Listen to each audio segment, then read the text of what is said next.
Hello and welcome to the 2021 Bathurst 12 Hours, hosted by Parabellum Esports and presented by Art of Racing TV. Welcome to New South Wales, where we are in some quiet pre dawn hours that is very quickly about to give way to some all day racing action as the Parabellum Racing Team, along with many, many others, prepare to take on Panorama. I am AOR Zach. I'm here, joined here in the booth with at Nightfall One, my good friend Nick. How you doing this morning? Oh, I'm actually perfectly fine. I've had a good Well, night's sleep seeing how, time zones are preferable for me here. was going to say, being European, I suppose that makes one of us, but we are just about getting underway with qualifying here, I believe. Should have just a couple minutes to go of qualifying before we get ready to grid up for the race, and what a race it's going to be today. Right. It's going to be similar to the 12 hours we had last month. That was an incredible race. We had that interesting finish there. And just let's hope that it's going to be the same this time. Well, not quite the same. Let's hope that we don't have those same issues at the start. But since we're in the session now and everybody is loaded, it would appear that that is not going to be the case. I do believe we should have cars out on track for qualifying now, although nobody has quite left the pits just yet. We will be able to see them in just a moment here. But for those of you who are not familiar, Mount Panorama, what an absolutely legendary circuit. Over 170 meters of elevation change from start to finish. One of the longest straights of any racetrack in Australia and the fastest corner in Australian motorsport with the chase at the end of the Conrod Straight. These cars go absolutely to their top speed before having to, wind their way across the top section of the mountain there, in between the walls. Very tight, very tricky, very technical, and for some people, very disastrous.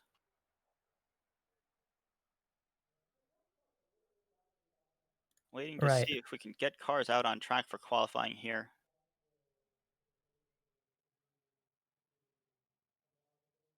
Got only a minute and a half or so left for qualifying. It looks like the Parabellum team hasn't left the pits yet. They may actually just be choosing to start from pit lane, as a lot of teams do choose to do in some of these events.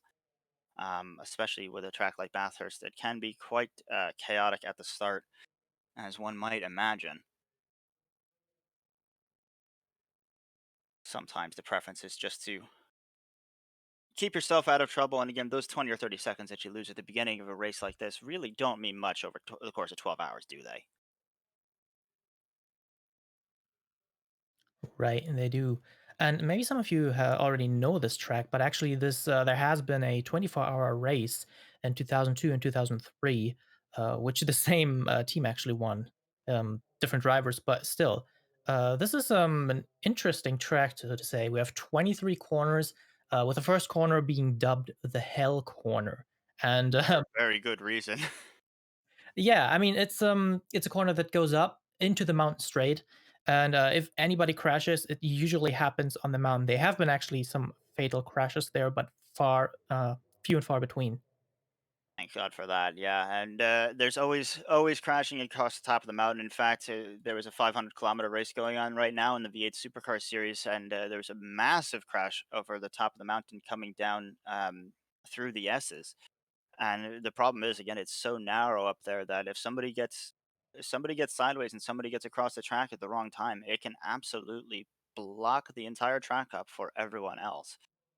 And we are just about finished with qualifying here. We should be getting underway in just a moment here. Let's see if we can go over our starting grid here. Looks like we've got Red Camel Esports on the front row alongside WS Racing Esports, T3 Esports Beta, and Devatron Sim Racing Red making up row 2. Sim Racing Academy alongside Gil VRE Red, Hyprix RSC, and DOT EXC Esports Yellow making up row 4. Valkyrie Esports and T3 Esports, I believe that says, making up row 5 alongside Effect Esports and No Nonsense Racing in row 6. P13 and 14 taken up by two teams whose names, unfortunately, I'm having a little trouble seeing here. Kilometro, Zero Koala, and VIQR Esport. It looks like Team Down Under, Quack, and Vulcan Sim Racing 15 and 16. Phoenix Team Racing P17, Kilometro Zero Wallaby Team in P18. Texans Fitzy Motorsports alongside Fiercely Forward GT Team 19 and 20, P21 Angry Bull Racing alongside WRT Esport in P22, Pro Simtech and Slow Pony Esports make up row 12. Moving back through the field, we have so many teams, so many drivers here to cover. Erica Esports or SimSport Luna, Unique Sim Racing Blue, P25 and 26, P27 Quasar Sim Racing alongside Carbona Waka Esport. Matt Malone is racing as Matt Alone in P29. That I do believe is a solo driver entry for this 12-hour race alongside Karuma Motorsport in P30. Liper Esports, Torque Freak Racing, Next Step Sim Racing, and Rumble Strip Plan B make up the next two rows, followed by Team Mad and Korea Kimchi Power, P35 and 36. Almost done with the field here. Zansho Simsport alongside Bus Stop Esport, 37th and 38th. The hopefully not terribly aptly named Scam Racing in P39, Wannabe SRT P40 alongside them. German Sim Racing alongside Raceline Sim Sports P42 as the cars are rolling on their formation lap now. Rebirth Sim Racing alongside High Caliber in P33 or 43, and 44. Team 11, not 11th, but in P45 alongside Valkyrie Esport, Switch It, and Bombshell Racing making up the 24th row of our grid here. And finally, Switch It Racing alongside Bombshell, 47th and 48th. And unfortunately, we've lost quite a bit here. We didn't have quite enough time to get through, but we do want to cover the actual racing itself as we are getting underway.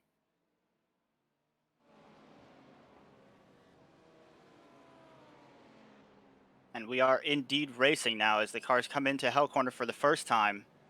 Parabellum Racing Team Black, Michael Kotab at the wheel to start this car in the darkness. Now, interesting being in the virtual world here, drivers have actually had a chance to get some practice in the darkness that they normally would not have had for the real life version of this event, which certainly will prove helpful for them, I'm sure.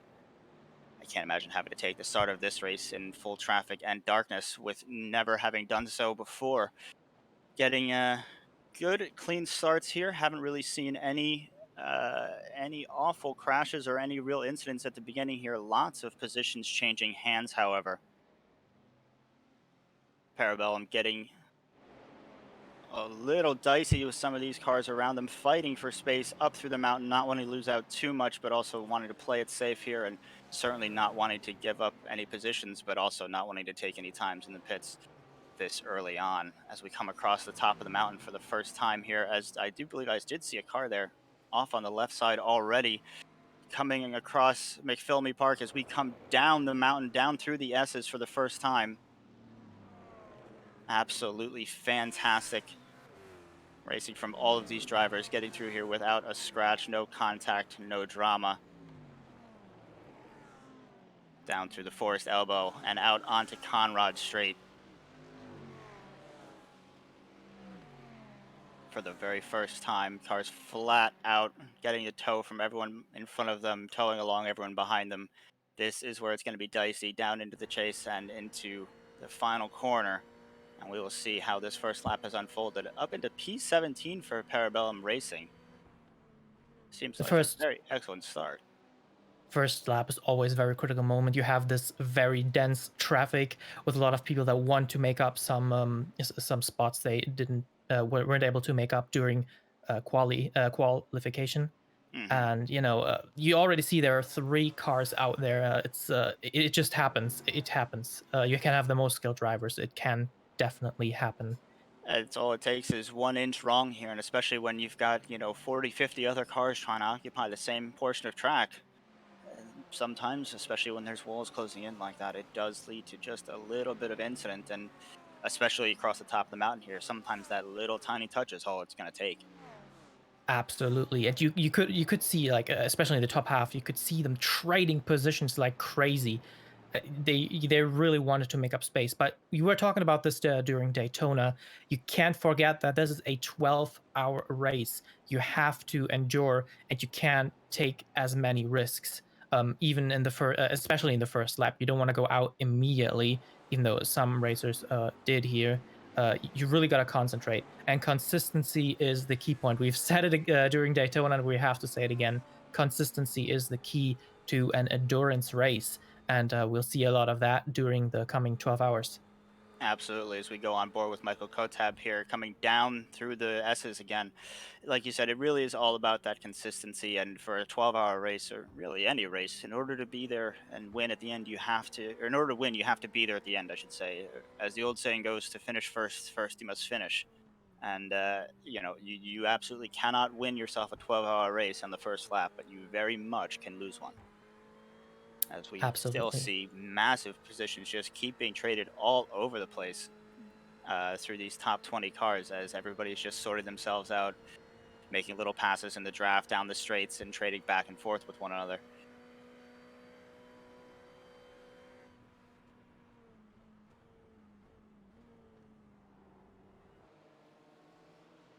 Scan Nice. doing a good job here, holding on to. Oh, and then dropped to second position just as I was saying that.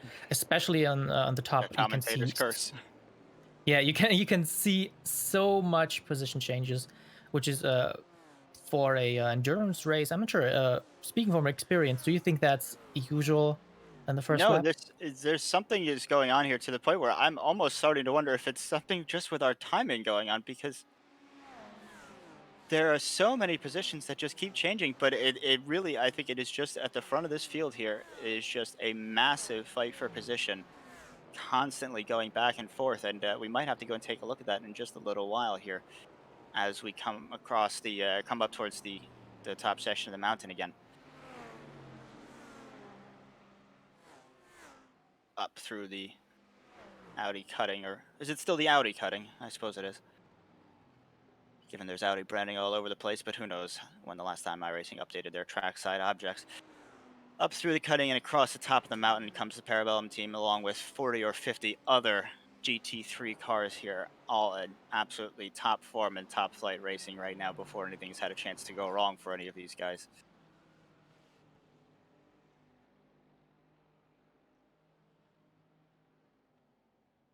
Now, again, very, very early on in the race here, but it would be very interesting to see how this develops. And you can see there just the absolute snake coming down the mountain that these guys are going to have to fight their way through. But it's really going to be interesting to see how this develops here. Because again, we were talking about a team that has um, a relatively short history so far. They've only been together almost exactly a year now. This, I do believe, is their 1 year anniversary race as a team. So a team with a relatively short history, but a relatively strong one. Coming in with class wins already at Le Mans and Daytona. Actually, I'm sorry, an outright win at Le Mans and class wins at Daytona, as well as some very strong results in the 6 hour European endurance series races, and some strong results here at Bathurst as well in previous years, as you mentioned earlier. So much too early to tell how this is going to turn out, but the one thing we can say for sure is we are absolutely going to be in for a fantastic day of racing. It's gonna be a very intense day of racing too. At Daytona, we were talking about endurance, and we have a couple of teams here for Parabellum. Although I think they're actually also running a academy, which just speaks for their, for their strength as a team.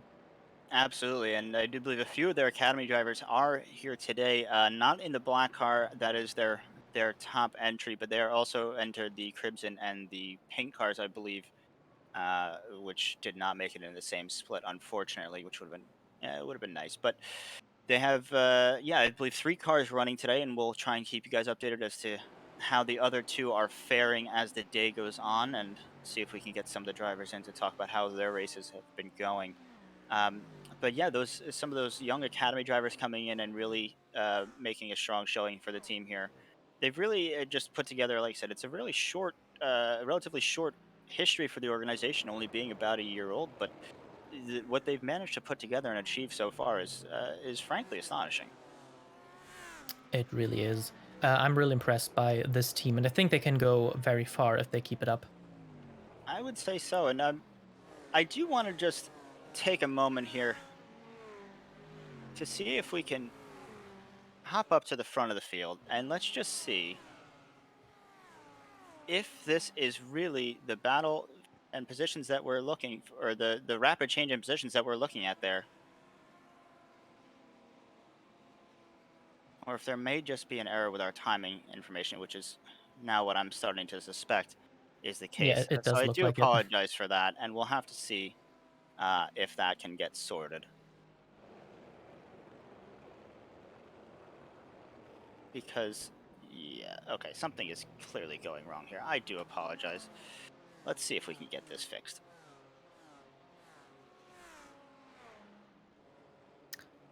Speaking of Bathurst, it's actually right now it runs the Bathurst 1000, which is a 1,000 kilometer race, and for you Americans, about 620-mile race. It's another endurance race that actually takes place every year now. Um, it's also really interesting to watch, and I think it's worth watching as well. So Bathurst also is called Golden Country, as it was the site of the first gold discovery and where the first gold rush occurred. So we might have just by sheer name a golden race here ahead of us. It seems like we just might, as we're going to be I starting to see that sky getting just a little bit lighter. We might just be heading towards that golden hour here, as we'll start to see these drivers have to race up and into the dawn across the top of the mountain with the sun in their eyes and then shining behind them in the mirrors. Always a challenge here. And one of the unique things about this Bathurst 12-hour race is that it does start just usually about 40 or 45 minutes before dawn. So that even during a 12-hour race, there is still some darkness running and still some light changing and changing conditions, just to throw that extra little bit of variability in there for these drivers. Right. We were talking about it in Daytona as well, about the breaking points. You can't, in sim racing, sometimes you will make the mistake of using your breaking points after shadows. And if you do these kinds of endurance races, you can't do that because the shadows keep shifting, and Hmm. it's gonna be a real pain. So these racers really have to pick very good breaking points, or else they might crash. Still, these are all very, very good racers, and we hope that won't happen. Absolutely. I mean, it's one of those things where, you really need to just have that muscle memory and to genuinely know and understand this track, or really any track for that matter, but especially in situations like this, you really need to be able to understand and know it like the back of your hand, and you cannot be thinking at all really about where to place the car, where to brake, where to turn in, these kind of things, because the second you do, the second you start thinking about your braking point, you've already gone past it. These cars, by the time they hit the top end down that Colorado Straight, they're doing the better part of almost 200 miles an hour. And again, if you're coming in at 185, 190 miles an hour and thinking brake now, you're 100 meters past it already. Right. You And might so, already be too late at that point. exactly. And so, like you said, especially with these changing light conditions and the way that the shadows will move and things can shift around during the course of the day. I mean, if you are relying on those objects or those shadows or things of that nature, if you were relying on visual aids basically to tell you where to brake and turn in, like you said, they're going to be changing all day long, and you are going to be all over the place, either going too slow or too a little bit too quickly into a corner, which might just end your race prematurely. Absolutely. I mean, right now it's all right because it's dark, which brings a whole slew of other problems with it. But we'll see a lot of the lighting changes when the sun rises in about half an hour, maybe. Yeah, like I Um, said, we can already starting to see just a little bit, maybe one or two shades lighter in that sky from when we started the race here just over 12 minutes ago. Starting to see a little bit of a light haze creeping in there. Right. And maybe for people that aren't that used to sim racing, I get asked sometimes, are these people really racing for, 12, 24 hours? And yes, they absolutely are, which makes this very, very impressive. Sitting in the car for 12, or in this case, 12 hours. is just incredible. Of course, there are teams, switching racers at some point, but there are also some. We were talking about this during Daytona. There are also some troopers that actually do this solo, which is just absolutely incredible. Absolutely, and again, I do believe we have at least one that I was able to identify here so far, which is um, currently being displayed in P2. That is the team of Matt Alone, driven by Matt Malone. And it seems like I think we may have just sorted out our timing issues because the field is not going haywire anymore. It looks like it's fixed, yeah. So I do believe we can confirm that yes, there are some mad lads doing this race solo. One of whom may or may not have just moved up into the lead. I Again, mean, folks, I do apologize for our wonky timing there. It seems to have been be sorting itself out, but um, I'm not certain exactly what's going on there. If you see it rapidly fluctuating like that, again, you can pretty much be assumed that one driver has not gone from seventh to first to sixth to third to seventh to first in about 12 seconds.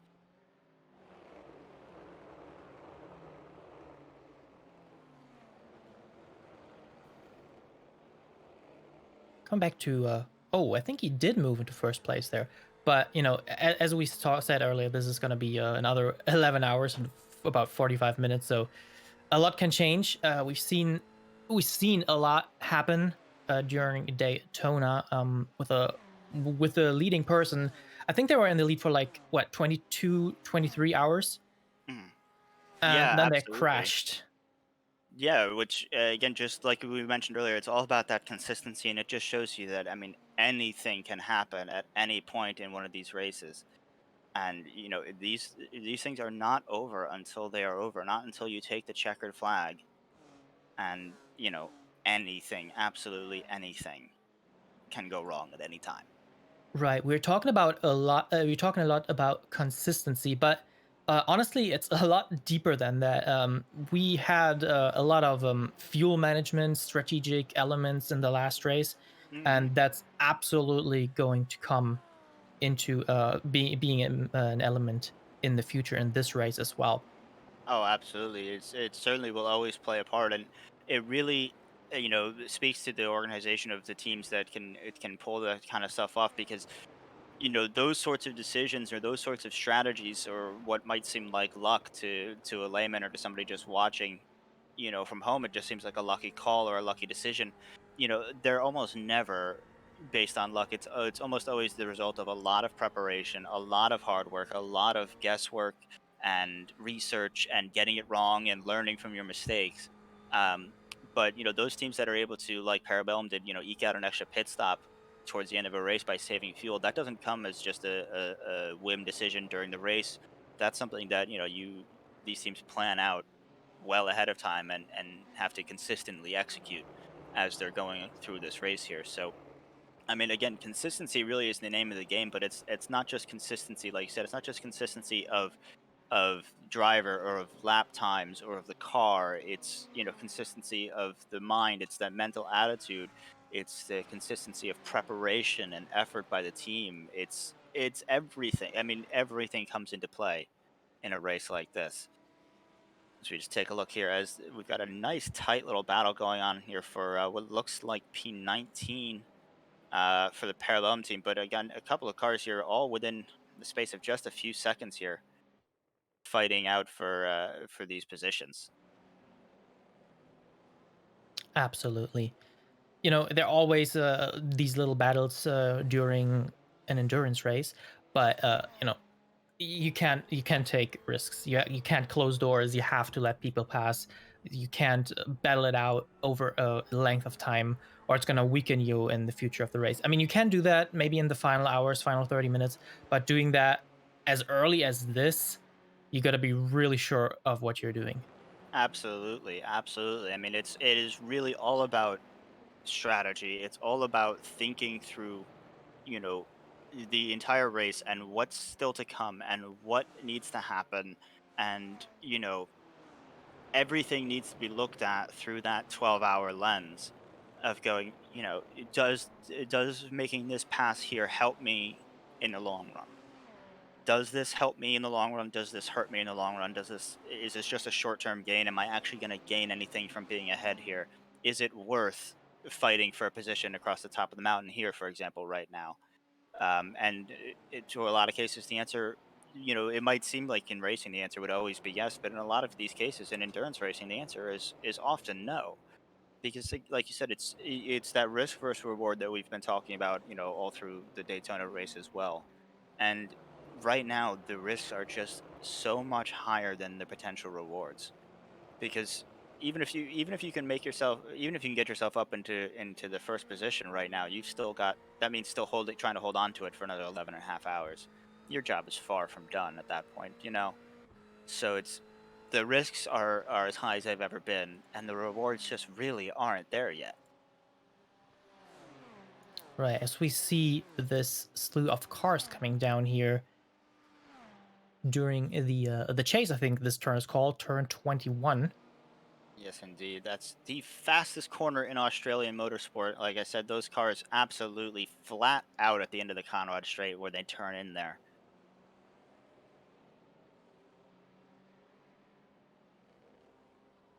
Coming across the line here to complete lap 9 of this Bathurst 12-hour race. We have got quite a ways to go, but we've seen quite a lot of action already.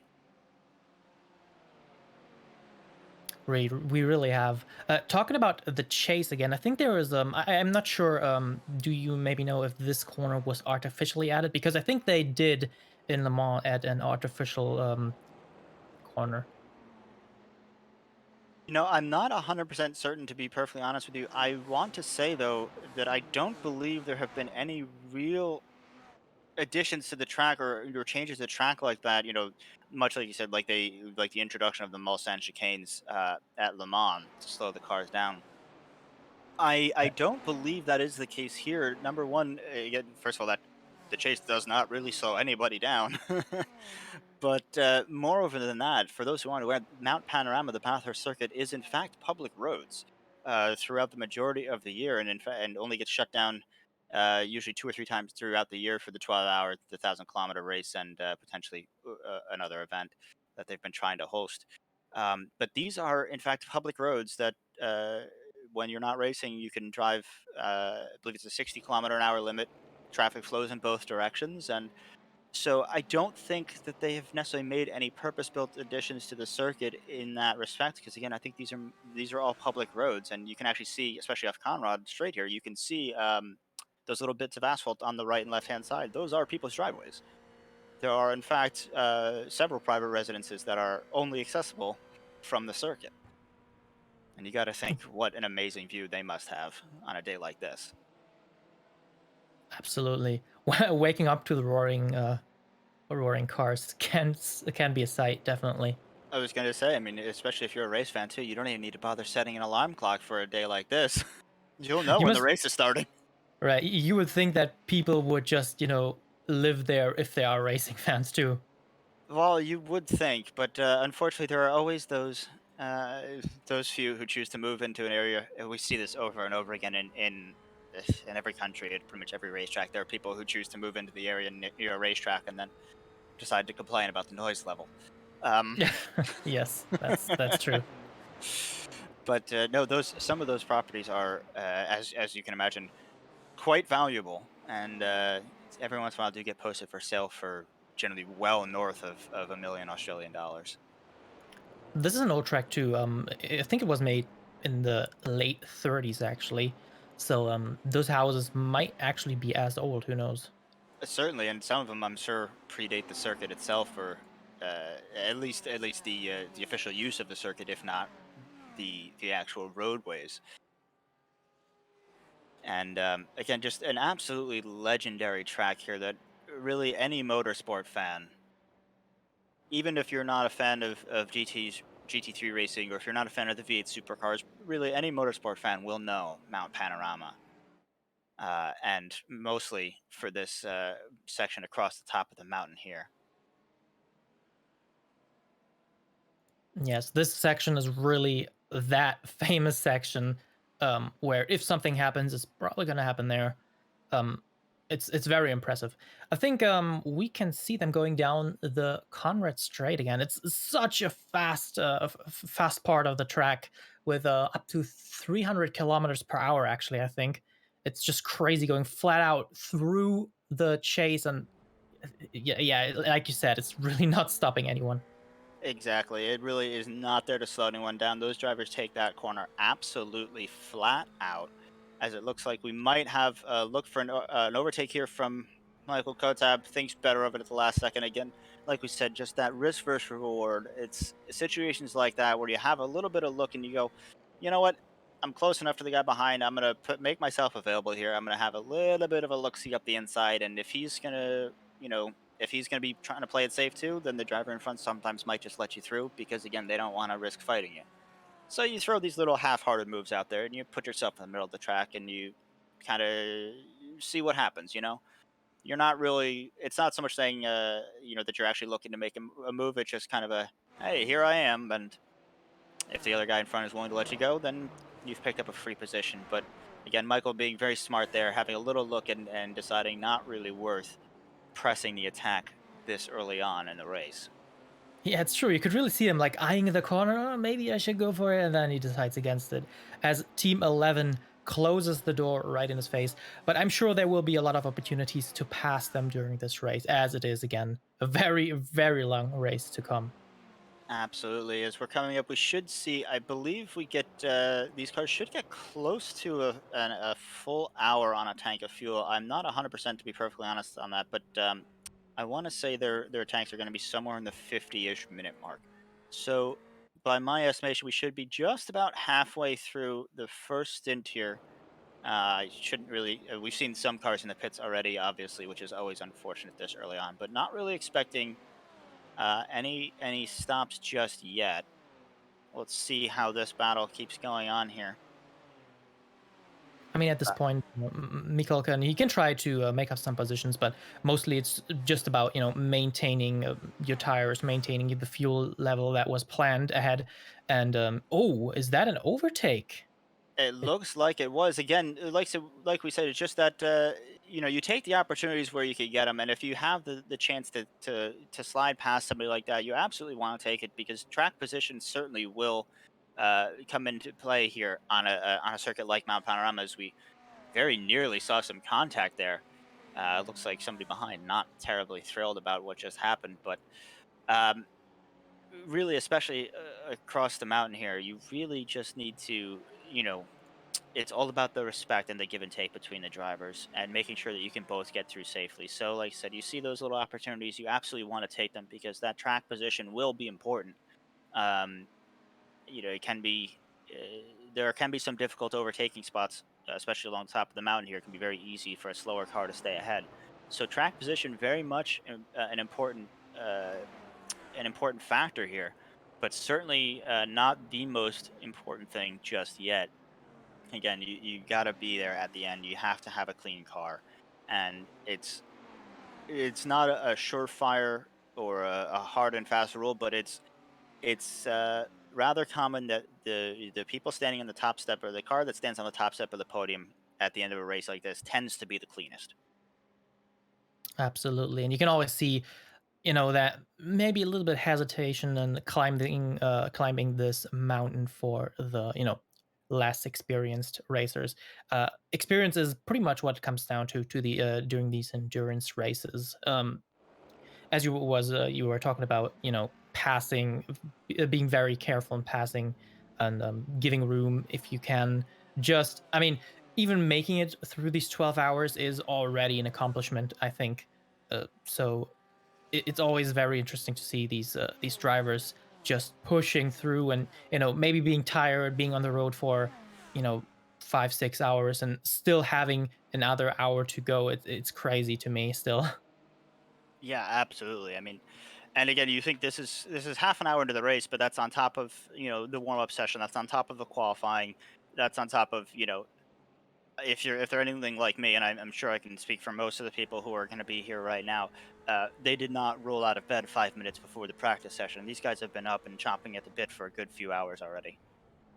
I mean, they have to. If you go in this cold, then oh, I think I saw some contact there. maybe. Just a slight touch, it looked like maybe. Let's hope nothing broke there.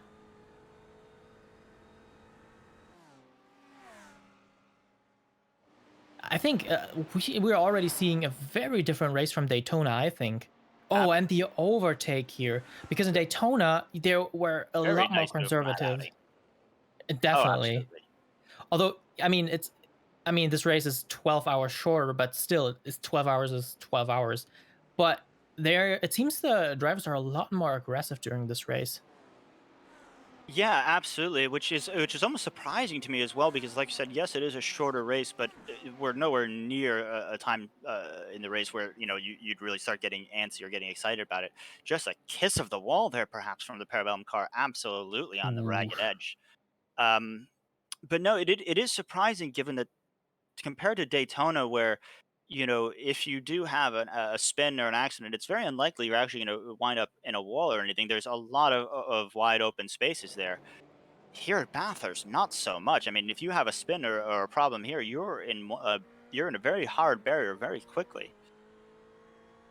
Um, and so it is kind of amazing to see how aggressive these guys are being. But it's also, I think, a good statement on the strength of this field here that we've seen it be so aggressive and yet haven't really seen any major issues just yet. And in fact, let's see if we can take a look here. Yes, 3.6K is our strength of field today in this split, which for those of you who are familiar with iRacing, of course you'll understand. But for those who are not, that is actually a fairly respectable, in fact, a fairly strong field to be competing against.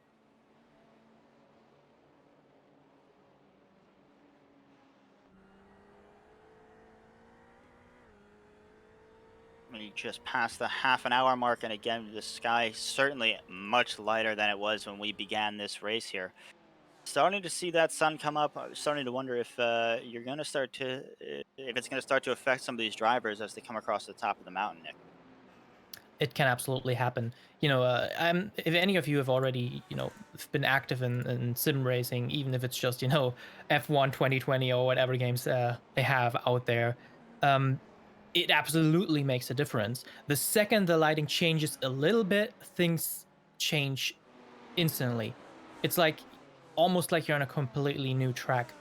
It might be for the positive if it gets lighter because you can, obviously see again, but you might be used to the dark. Who knows? Absolutely, and there's also a phenomenon where in a lot of cases you can almost go quicker in the darkness than you can in the light.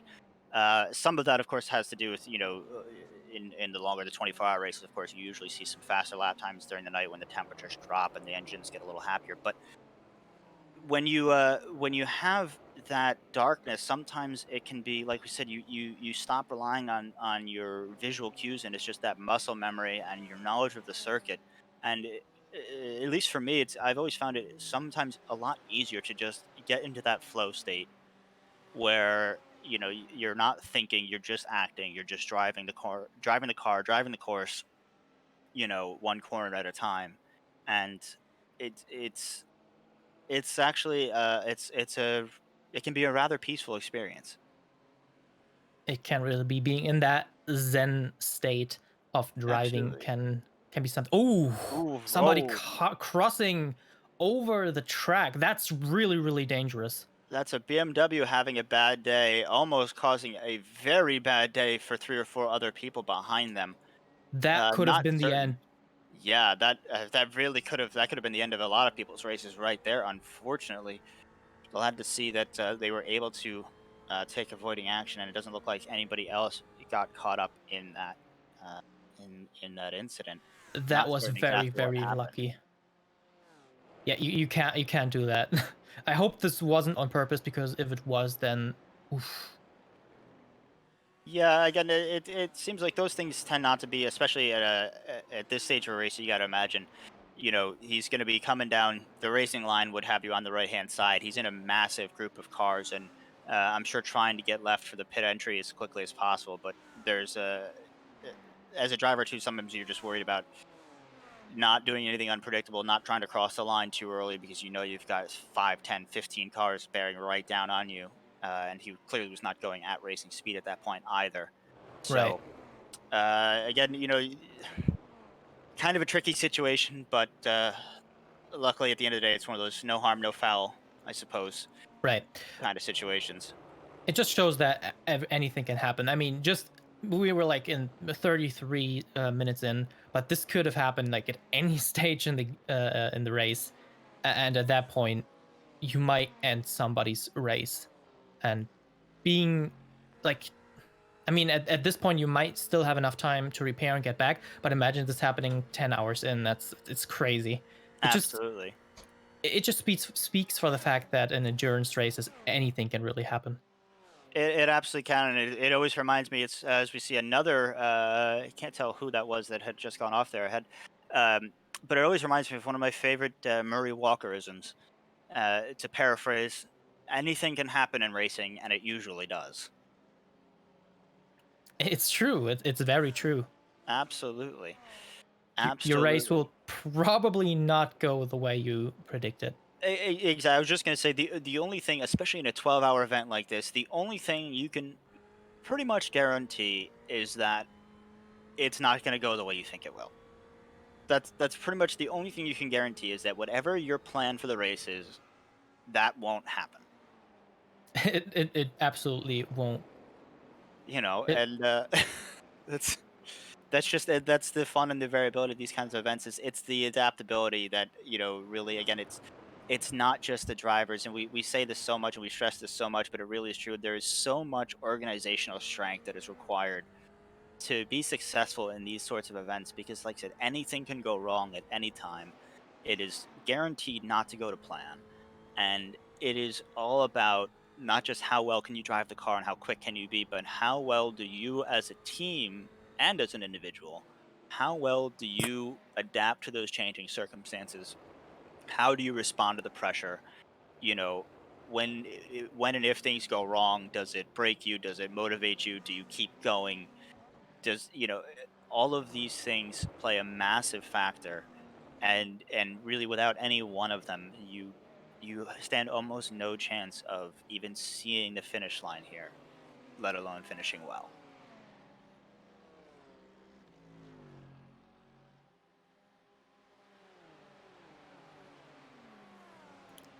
it's always so impressive to see these guys go down the con straight down into the chase with those speeds. I know I've said this like the past, I don't know, 3 laps or something, but I think it's still so impressive. And the slowdown before the final corner is always a very critical point. Actually, you have to be Absolutely. very sure about your breaking points here. Absolutely, and these things really do come into play here. These couple of corners actually make a huge difference here, especially hell corner. And the elbow coming down off the S's across the top of the mountain are arguably the two most important corners you're going to find on this track, because they both immediately precede these very long straights. So every little tiny bit, every millimeter an hour extra that you can carry out of hell corner or out of the forced elbow is speed that you get to carry all the way down those massive straights, all the way up here towards the Audi cutting as we come again on lap 18. Parabellum Racing, very strong running here still in this nice tight group of cars. Um, again, they are displayed as P19 or 18, I believe it says on our timing. Again, we are working on sorting that out. We do have a fix in the works, I believe. As you can see, though, the driver ID panels on the cars accurately displaying their positions down in P39, but already, I believe, 4 or 5 spots up from where we saw them start this race. And as you can see, very much sticking with this group of cars here. Yeah, you were able to see Mikkel really looking for these passes, trying to, eye corners, seeing if he can take it, then deciding against it, but still getting 1, 2 overtakes. I think you can see the skill and the determination to get to climb spots here. Yeah. We're See talking if we can. about. Oh, sorry. Go Oh ahead. no, no, no, please. I was just talking about the Conrad Strait again. No, actually, the final corner called the Murray's corner is actually, and that's not to be underestimated. It's a 90-degree corner, and it's the lowest point of the track. So you come down with that speed of 200 plus kilometers per hour, and then you have to slow down, find the breaking point. I think for anyone who's been racing or sim racing, elevation makes such a big difference. You know, maybe you might be used to a corner, and you see a similar corner and a different track, and the elevation is just slightly different. You have to adjust accordingly. Absolutely, and especially and it can be one of the excuse me, one of the challenges of the virtual side compared to real life is that without the physical forces, it can be very difficult sometimes um, to notice those subtle elevation changes. And so, if you're not aware of them, if you're not aware that there's a big drop as you come down to Murray's, it's not always immediately visible from the cockpit. You might not necessarily realize that you're actually going rather far downhill, and if you don't account for that in your braking, if you don't account for the fact that you're carrying extra speed here, and you're going to have to use a little bit extra braking force to account for that extra help from gravity. It is incredibly easy to overshoot that final braking corner or final braking point for Murray's corner, and it is a very common place to have an accident. Can absolutely happen. I mean, corner 23 and corner one are both so dangerous and highly technical. Yeah, Uh, they're these slow, acute, 90-degree left-hand corners. But even hell corner off the start finish straight is not, clearly not the longest straight on this track, but it's long enough that you can pick up a little, just enough speed to, again, like I said, make that first corner rather interesting, especially because it is so important here. It is so vital to carry every ounce of speed that you can right, out of Hell Corner and up the mountain straight. right. Because compared to other tracks, the main straight and the pitting lane, they're so very short. Um, you really have to be very good at what you do to take Indeed, these consistently. absolutely. Although it does provide a little bit of interesting play with the pit stops, though, being like you said, that relatively short start finish straight. Now, you will notice, as we had seen that BMW coming in or a little while earlier, that the pit entrance is in fact technically right at the end, right before Murray's corner, uh, and Yes, and that's not that's off true. the yeah, not on the actual start finish straight itself. So it is the pit lane itself is a little bit longer than you might otherwise expect um, from the just from the length of the straight here. As we're just getting a little bit stuttery, it seems like, but it really does play into people's hands a little bit when you consider the fact that the full pit stop times here can be a little bit shorter than you might otherwise expect from other circuits of a similar length. It brings in an entirely different layer of strategy. Cutting the Murray's corner, maybe avoiding that 90-degree angle for whatever reason, in case maybe your tires are not up for the task anymore, might come into play. We'll see that through the coming about 11 hours. Absolutely. As we come past the 40-minute mark here, again, not certain exactly what we're looking at, but I would expect to see the first round of pit stops. I'd say probably in the next 10 minutes or so, 10 or 15 minutes, we should see the first stops coming in. Wouldn't expect to see many driver changes this early on, unless really, to my mind, the only reason you'd really change drivers after the first hour is just schedule reasons. Um, but for the most part, I would expect most of these guys to be doing 2 or 3 stints at a time, 2 or 3 hours in the car before switching out. Because again, you got to remember that that driver change does add some time to the pit stop as well. Um, that again, you don't really want to have to add time to your stops unless you absolutely have to. And they're actually coming down Murray's corner right now as we're speaking, all taking this corner, buttery smooth, very, very technically skilled drivers we see here. Coming up to Hell corner, unless something, yeah, they're just taking those perfectly. It's exactly it's one of those things where it's almost I don't even really know the word for it, but it always is almost amusing to me that, sometimes the best drivers or the better the skill of the drivers, especially in these endurance type races, the the plainer the action can be. Because, it's obviously different in shorter format sprint races where, there's, you don't have these 12 hours, of holding onto your position to worry about, and so you can just focus on making passes. But the more experienced and the more skilled drivers are in these types of endurance races, the more you start seeing these kind of things, just these nice little groups, these nice little trains going through where it's almost every time you come up to a corner like that, it's, oh, is there something going to happen here? Nope. Absolutely no drama whatsoever. Yeah, it probably. I mean, these drivers are so you can just see them taking each corner perfectly here, even through these very technical S forms. I think it's called the dipper actually. Um, taking them very, very, very well. Yeah, there. I mean, and again, it's the respect between each of the drivers as well. To just the respect and the trust between each of them to know that they can follow a car that closely through corners like that without any, no sort of give or take, no quarter asked nor given, and yet no contact, no drama, no danger.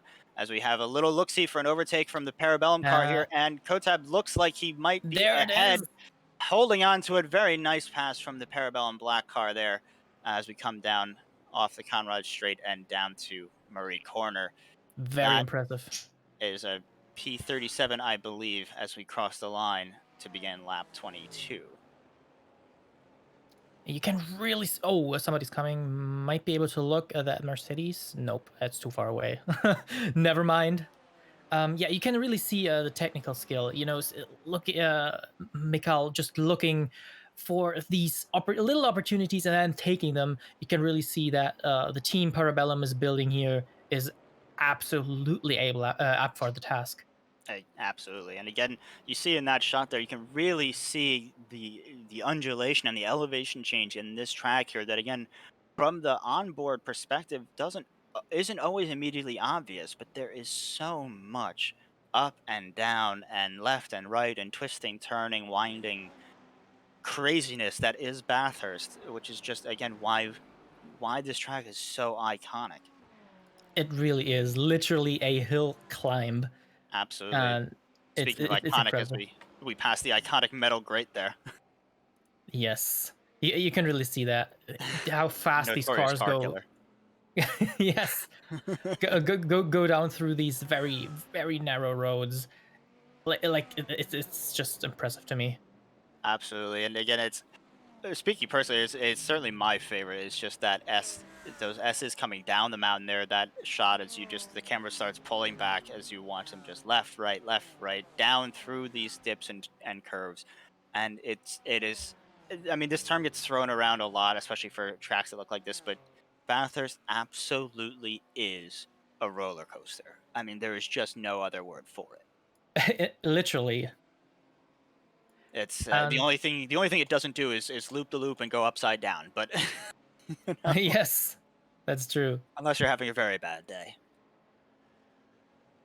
Yeah, let's hope that won't happen for our Parabellum Racing Black car here as we go to the Murray's Corner, down on the main straight again, and going up to the first corner, the Hell Corner. We can see these trains, like you were talking about earlier, just taking these almost zen-like, taking these corners perfectly, each and every one of them. Yeah, absolutely. I mean, just it is one of the most amazing things to me watching or about watching top flight motorsports is you just or I mean, it's really when you watch professionals at anything is they just make it look easy. They I think just it's make it look easy. absolutely. I think it's actually taking the corner a little bit wide there, maybe, but still going well. For anyone who has maybe not had that much experience with sim racing, this looks very, very easy. You just take the corners, but it's actually very, very hard to know exactly when to brake, exactly how much to brake. It's very, very technical. Absolutely. I mean, it's just incredible to watch them. And like I said, it's one thing to even at a track like Mount Panorama, it's amazing enough to watch somebody, put in a single good lap and makes it look easy. And oh my god, look at them just inches from the wall, and isn't that amazing? Now do it several hundred times. Now do it for 12 hours. Now do it with 50 other people around you who all want to get in, all want to occupy the exact same spot you do. I mean, it is just astonishing It to, is. to watch them do this. You will inevitably lose concentration. You know, if you've taken this corner one time, you take it perfectly, right? Then you take it maybe 5 times, and you're still doing well. You take it 100 times, and then maybe you slip and Absolutely. you lose. Maybe if you're lucky, you just lose a little bit of time. But if you're unlucky, you miss that breaking point one time out of like 100 or 200, That's and all it's it over. takes. Exactly, especially here, and especially at a place like Mount Panorama where there are walls ready to catch you everywhere. All it takes, I mean, again, we say it over and over again, but endurance really is the key here. That is the name of the game, and it is a very apt name for this style of racing because i in order to win or forget win, in order to finish a race like this, there are so many things that you must do perfectly over and over and over and over again. And you only have to do one of them wrong once for it all to go up in smoke. Right. I mean, for anyone who's been sim racing, maybe you've been, as I said earlier, playing F1 games or whatever, you can have like maybe a longer race, say an hour or so, but these guys are racing 12 hours. The amount of times they have to pass that one single corner and not slip up is what's really impressive during endurance races as opposed to sprint races. Exactly. And like you said earlier, it's about just that zen. It's about finding that flow state where you just, you stop thinking and you're just acting on muscle memory and instinct. Because it's again at these sort of speeds, it's just it's not even it's really nothing more than than biology. Frankly, it's not something amazing about these people or some amazing skill they have. It's just simply biology. Your brain just does not move that fast. It just you're doing, as we come down here, they're doing almost 280 kilometers an hour by the time they get to the chase here. That is several orders of magnitude faster than nature has ever intended for you to travel. So it's these guys, they cannot be thinking really about anything. The only thing that you have time to think about is, you try and think about the cars that are around you, and the on track battles, and when to overtake and when not to, and things like that. But anything to do with actually driving the car, the second you are thinking about it actively, like I said, it's too late. The second you're thinking about break now, you've driven past it. Right, you really can't think, and endurance racing is maybe the key. The moment you think too much, you might make a mistake. Um, you just, as I said, imagine doing anything 100 or 200 times in a row. It's you gonna mess up eventually. Absolutely, of course. And like I say, it just like I said, it's doing anything. Any I mean, really, I don't care what it is. Try and tie your shoes for 12 hours straight over and over again. I guarantee you mess up at least once. And Yeah, it's definitely. amazing. It's that it's the fatigue and the just the tiredness and just all the mental aspect of it, that even doing something honestly, God, even doing something simple like tying your shoes, if you do it over and over and over and over again, at a certain point you start questioning yourself. At a certain point you just it's like when you say a word to yourself too many times and it just loses all meaning and starts to just sound silly. Yeah, I think that's actually a really good comparison to taking these corners.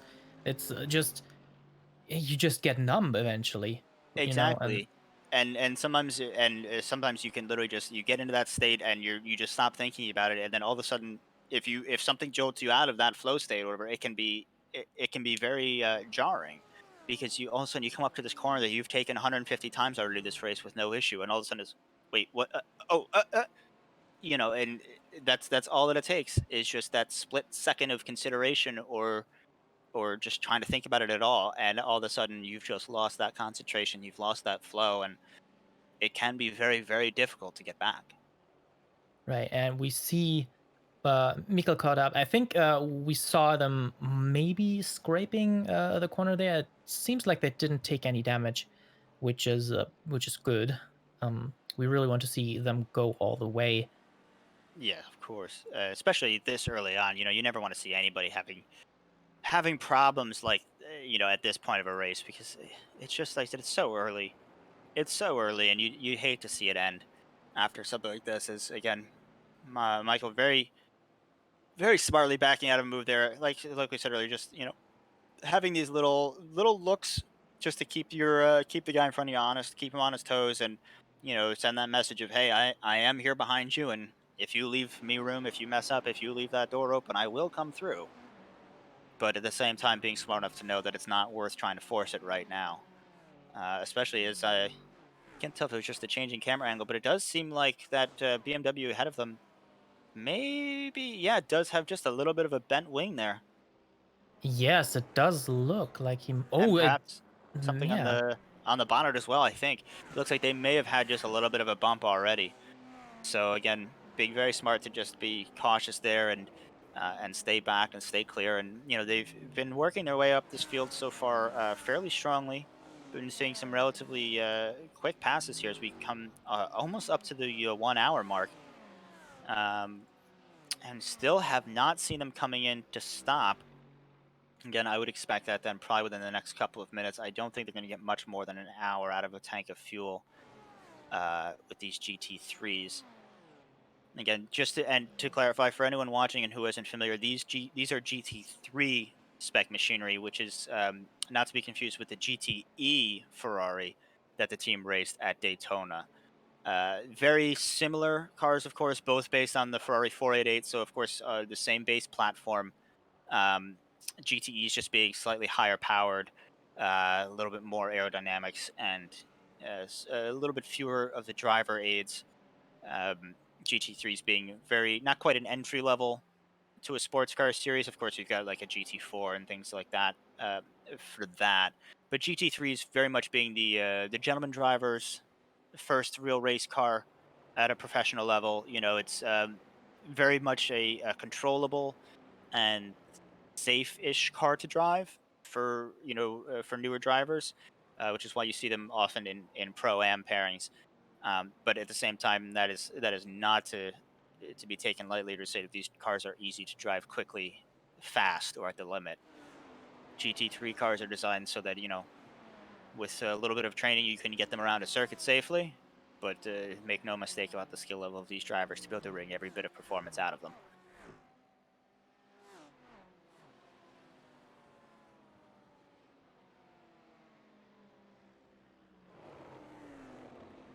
As we're coming up to the forest's elbow, we can see maybe Mikkel kind of eyeing, trying to take another spot here.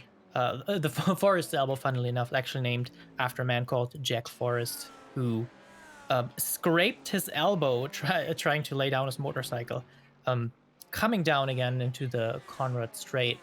I don't know how many times I'm gonna say Conrad Straight during this race, but it's just such a fast straight. It's interesting. Absolutely, and in fact, so named because in not so much these days with some more reliable machinery, but back in the older days in the 70s and 80s, Conrad Straight's so named because that grassy bit on the side, as we just saw somebody facing the wrong way off in the grass there, the side of Conrad Straight often littered with Conrads by the end of a race like that, as again you are flat out down this massively long straight, and some of those old V8s would literally just throw rods out the side of the engine from being kept at basically just pegged at red line for that whole straight. um, and so again, it ended up getting that name Conrad Strait for a very good, if destructive, reason. And I think on this hill you can see the elevation change again perfectly. This track has a lot of elevation changes as we are going up, climbing the cutting, I think it is. Um, Very, very technical, as we said. Going up here, very, very narrow. They got to be very careful not to touch the wall here. Yeah, that double left-hander, they just went around there, that being the cutting now up towards the top of the mountain here across Reed Park and towards McPhillamy Park. Coming past the metal grate there you see on the right-hand side, who does have his own Twitter account, by the way. Um, I Speaking think of he which, took another uh, place, didn't he? yeah, indeed, we have moved up into P36, and we are expecting to see um, them come in for their first stop here. As we're seeing some people starting to cycle through their first pit stops already. Speaking of Twitter, though, if you do want to get in touch with us during the race, if you have any questions or comments or anything like that, feel free to reach out on Twitter at Art of Racing TV or join us in the chat here on Twitch, twitch.tv/PBLM Esports.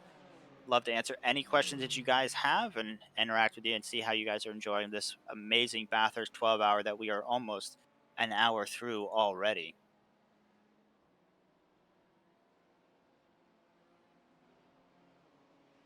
Indeed, here we do see a number of drivers, another number of teams making their way into the pits already.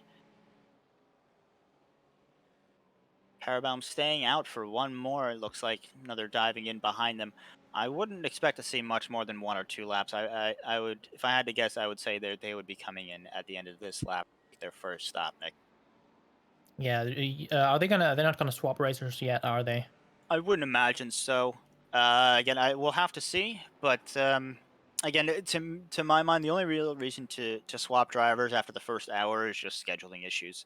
You know, if you've got somebody who really can only do who can do the first hour but can't do the second for whatever reason, then of course you swap them out. But again, you lose a little bit of extra time in the driver changes, um, and between that and just like we've been talking about, that rhythm and that flow state that you get into as a driver, especially at a circuit like Mount Panorama. To me, it's always best that you kind of leave people in there as long as they can safely. You don't want to overwork or overtire the drivers. But if you're already in the flow state, if you're already in the zone and you're ready to go and you've got another hour in you, then I'd rather leave the same driver out and just let them keep doing what they're doing, rather than have to have somebody kind of keep getting used to the car every hour or two. But again, different teams have different strategies about how they approach scheduling like that. Some of it is some teams will just wherever people fit in. Some teams will try and pit up certain drivers at certain times. At certain level, at a certain level, you can start, scheduling one of your drivers versus to be able to compete against a certain driver from another team that you expect to be battling closely with. There's a lot that can come into play in terms of things like that. And again, it's what we've been saying over and over again. It goes so far beyond just the drivers, although of course they are the most visible part of an organization like this. There's just so much organizational strength and effort that goes into running and organizing and hopefully being successful at these kind of events. See if we stay out. Indeed, Parabellum staying out. Michael still not visiting the pits as we just passed the 1 hour mark here. Ooh, that's gonna be an interesting strategical choice, I would imagine. Absolutely, and I'm wondering if it's like we were talking about already, if they're able to just be saving just that little bit of extra fuel to maybe start going, 1 lap longer on each stint, uh, or if others are just taking early stops. Not certain exactly what's going on here or what their strategy is, but again, I would expect to see them in very rapidly now, with everybody else coming in and having to fill the tank. I wouldn't imagine Parabellum can go much more than the rest of this lap, but we will have to see what happens. I mean, it did give them 3 spots, obviously, but still, you'll have to come in eventually. The fuel might not be enough. You don't wanna, have to Certainly, save yeah. fuel.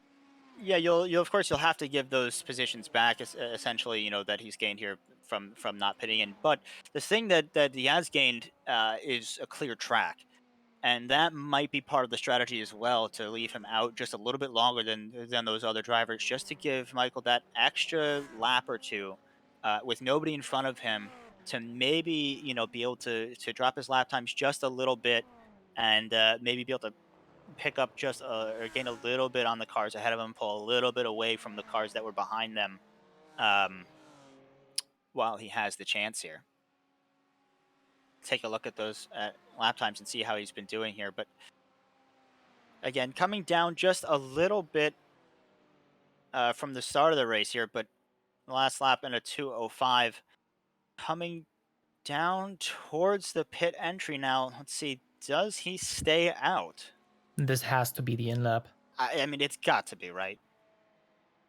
It's Let's see. got to be. In And fact, there yes, it at is. the very last second, but Michael is in the pits for Parabellum Racing Black. Coming down the pit lane here, let's see if they go for a full service stop or just the fuel. I'm assuming they're not going to change tires or drivers just yet, again, as I mentioned, but we will see what's going on here. All right, and Michael is stopped. Yeah, in his last lap as he came in here, 204.9, just a couple of tenths off his best. So again, definitely a second or two faster than he had been the laps before that, when he had been held up at that traffic. So hopefully that does gain them just a little bit of an advantage. Might have been a second or two of track position that Parabellum Black has been able to pick up here by staying out just that extra lap or two in clear air.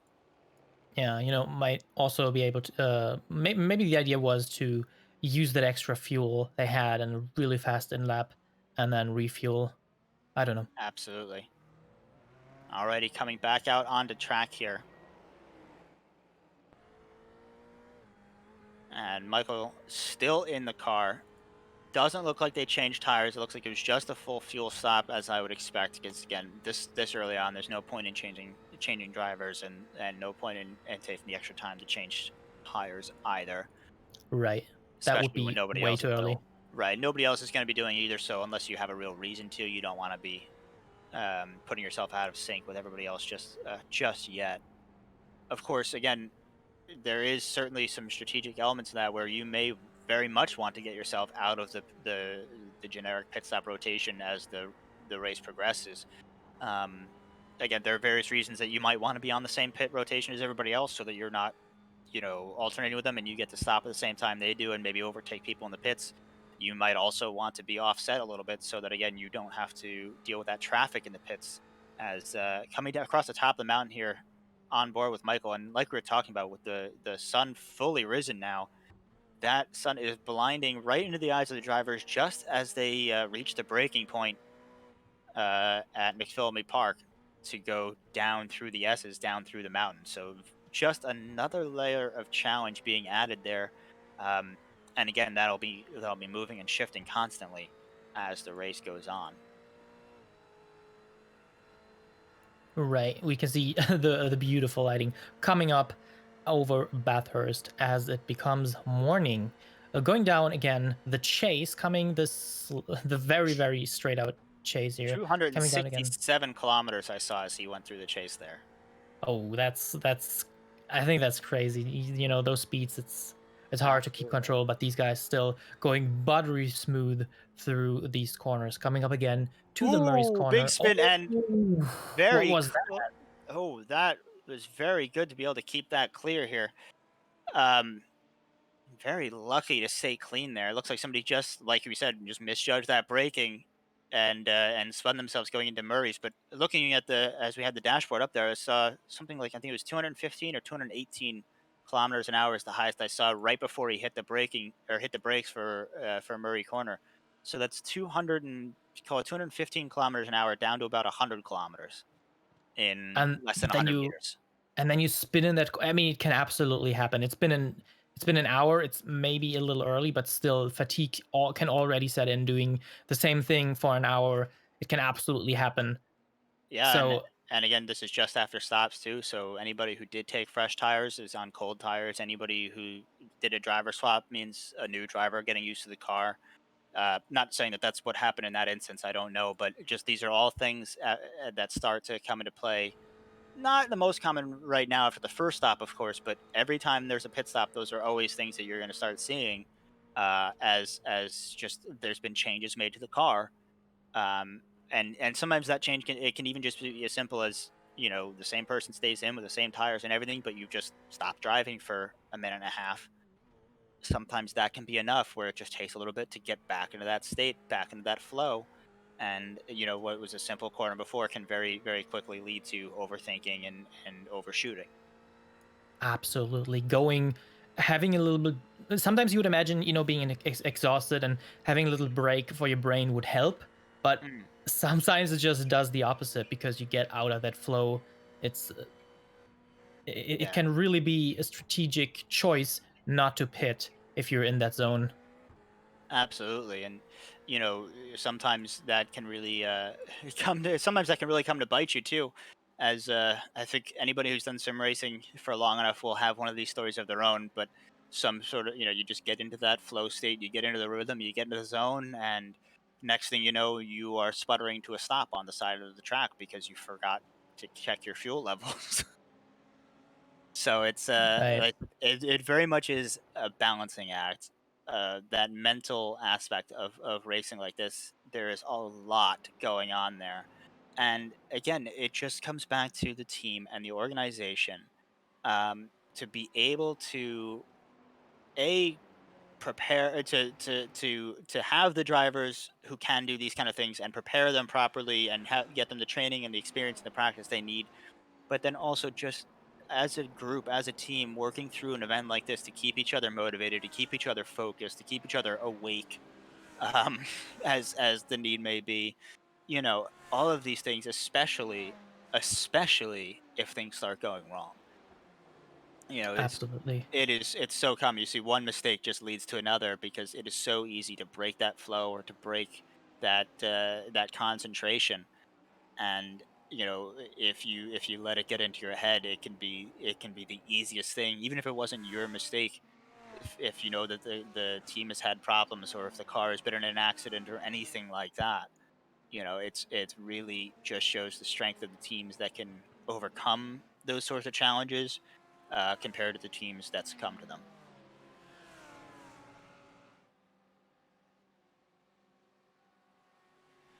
Does look like they have moved up several more positions here. Again, still working on getting our timing fixed. I think we have identified the problem here. We're just working on finding a way to get this fixed for you guys without interrupting the stream too much. 'Cause again, the racing action is really what's important here. But looking at the driver ID display on the Parabellum Black car, we'll double check as they come across the line here in just a moment. But as you can see right now, displaying P23, and see if that updates as it crosses the line. Indeed, it does to P22 for the Parabellum Black card. That's up What a climb. something about 20 odd places by my count already from where they begun this race. Yeah, I think so. I think they started at 40 something or 30 something. I They don't were know they were they were exactly. 43rd, 44th, something. They were in the low 40s. I saw them at the very beginning of this race, and they are now running P22. Uh, Absolutely crazy. Great job from Mikael here. Even though maybe the spin earlier in Murray's corner helped, but still climbing 20 spots just speaks for his skill.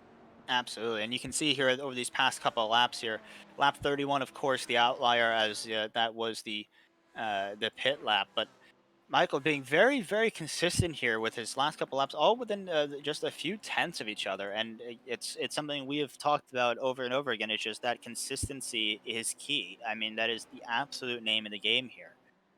And as we look at it, he is just eking out little bits of an advantage every sector, every lap, just keeping ahead of the cars behind, slowly pulling away and gaining up on the cars in front. And we can see him clearly being rewarded for that patience as they move up the field here.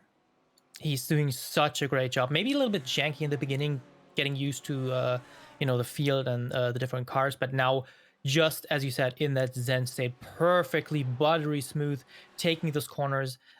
Maybe if we switch back into the cockpit view, you can see how smooth how smooth he does this, and you can see the car in front has a little bit of damage there.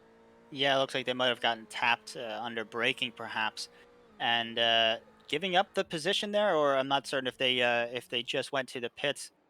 But no, it looks like they just wisely giving up the position there. It looks like they're not necessarily feeling terribly competitive right now, especially with their damage wings. So being very wise to just stay out of the way and not create a situation where an accident is possible.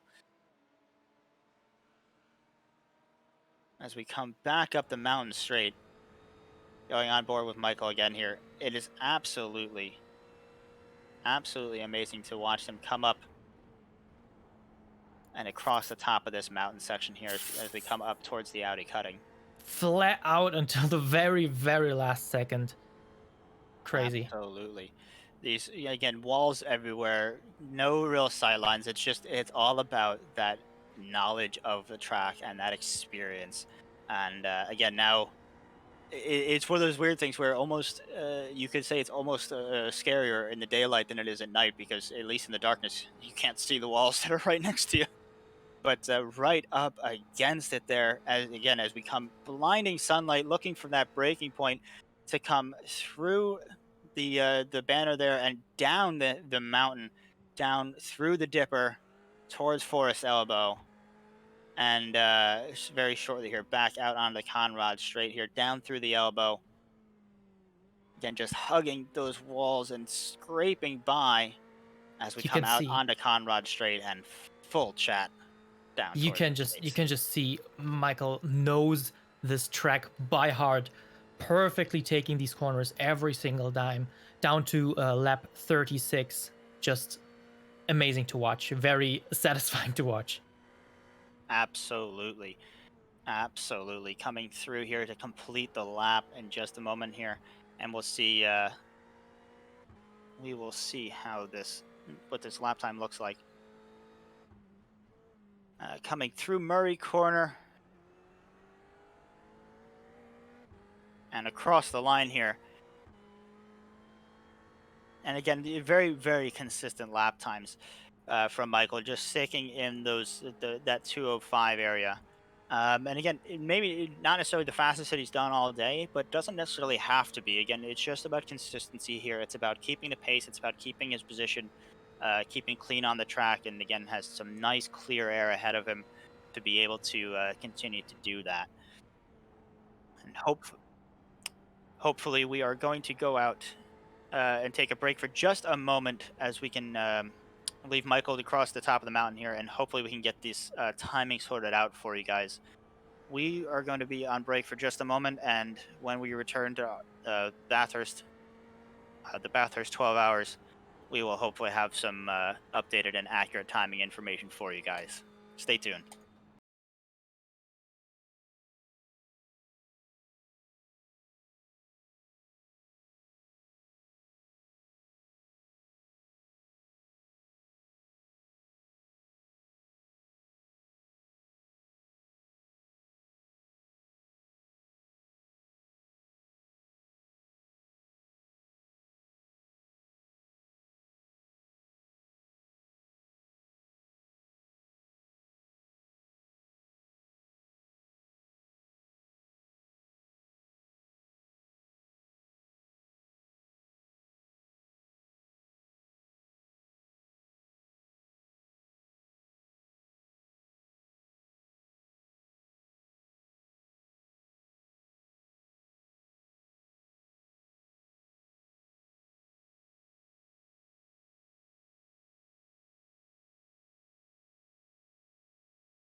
Alrighty, welcome back to the 2021 Bathurst 12 Hours, hosted by Parabellum Esports and presented by Art of Racing TV.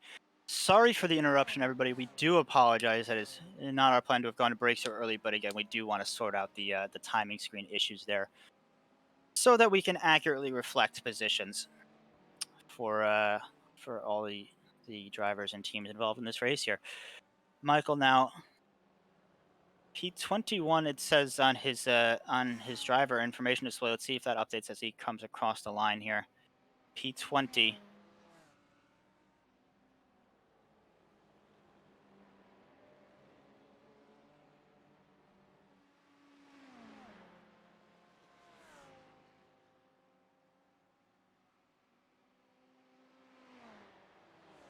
All right, but we are back with our coverage of the Bathurst 12 Hours as the sun is almost fully risen now over New South Wales. We have a nice, brightly lit track and some very hot action. As our it looks like our timing is finally starting to sort itself out here. So Yeah, the let's sun beautifully tinting the road a nice orange hue here as we see them going up again through corner 10. We see that Parabellum actually was able to grab P20 while we were away. indeed. Michael's just been climbing up the ranks here, and let's take a look. See, absolutely amazing. He is just being able to pull away just ever so slightly, a little bit more from the bus stop esport team behind him there. That gap was just about half a second when we left him, and is now approaching a little, excuse me, a little over a second, getting towards a second and a half. Starting to catch up to the guys in front. We can see now 33 positions gained. 33 positions gained from the start of this race by the Parabellum Black car. Absolutely amazing so far to see, and it really makes you wonder what else we're going to see from these guys as the race unfolds here. I also think I saw somebody in the team at Twitch chat saying that they started P51. Yeah, yeah, I wouldn't be surprised. Like I said, I wasn't sure exactly what number they started at. I didn't quite get a chance to see because again, our timing wasn't cooperating at the beginning there. But the highest number I remembered seeing on the car was 46 or 47 or something like that. And I know that they did indeed start from the pit lane. So very much a last to well, we won't say we won't put the commentator's curse on them, but it is a last to 20th challenge right now that they have currently succeeded at. And And they've done such a good job. I imagine the spotter doing a great job giving, feeding information to Michael, and Michael using that information. I don't think he has made like if he's made a mistake, I haven't seen it because I think it's absolutely. perfect.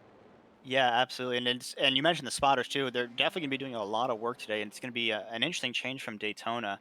As you can tell here, this is a single class race as opposed to the multi-class format of Daytona. So on the one hand, it means the spotters and the drivers don't have faster or slower classes to worry about. They don't need to identify the class of cars that are coming at them or cars that they're approaching. It does remove a little bit of stress and a little bit. It's one less thing to worry about in that respect.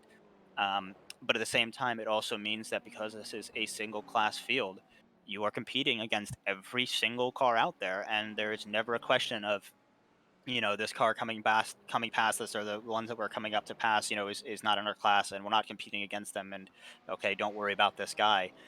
You got to worry about every single car out here today. Right. Having just a single class does make races a lot larger in that aspect. Because you're not going for the class win. If anything, you're going for the race win.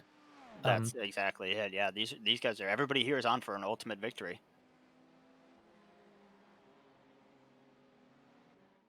Or, well, looking for it, I should say. Coming down to the lowest point of the track again, Murray's corner, beautifully taking this corner. I like for these kind of corners. I mean, you could put them on as like a screensaver or something. Just going through these corners, buttery smooth. It's so satisfying and zen like perfectly Absolutely. executed. Especially, and like I think I mentioned before, but my favorite shot is coming down through the S's. It's just, that is absolutely, like I said, that is something that I could watch all day long. I really could just watch over and over and over again. And it's absolutely amazing to me to see it happening.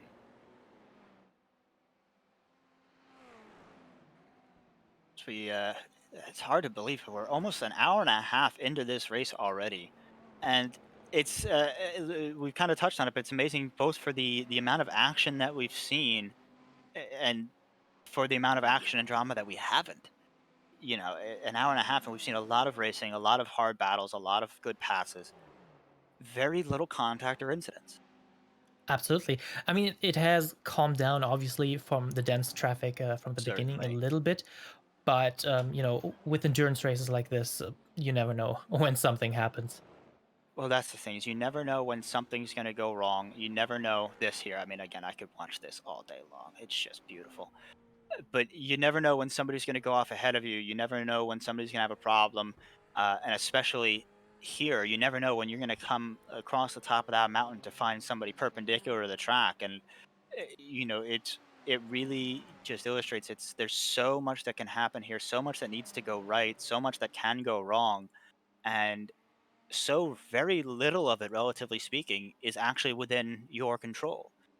So many of the things that can end your race aren't anything that you do wrong or anything that any mistake you need to make. It really can be completely out of your hands. Yes, having just passing the corner, having a car just sitting there looking at you is absolute nightmare fuel for every racer. Um, Exactly. Last thing you want to see coming around a blind corner is headlights. it's it would be terrifying.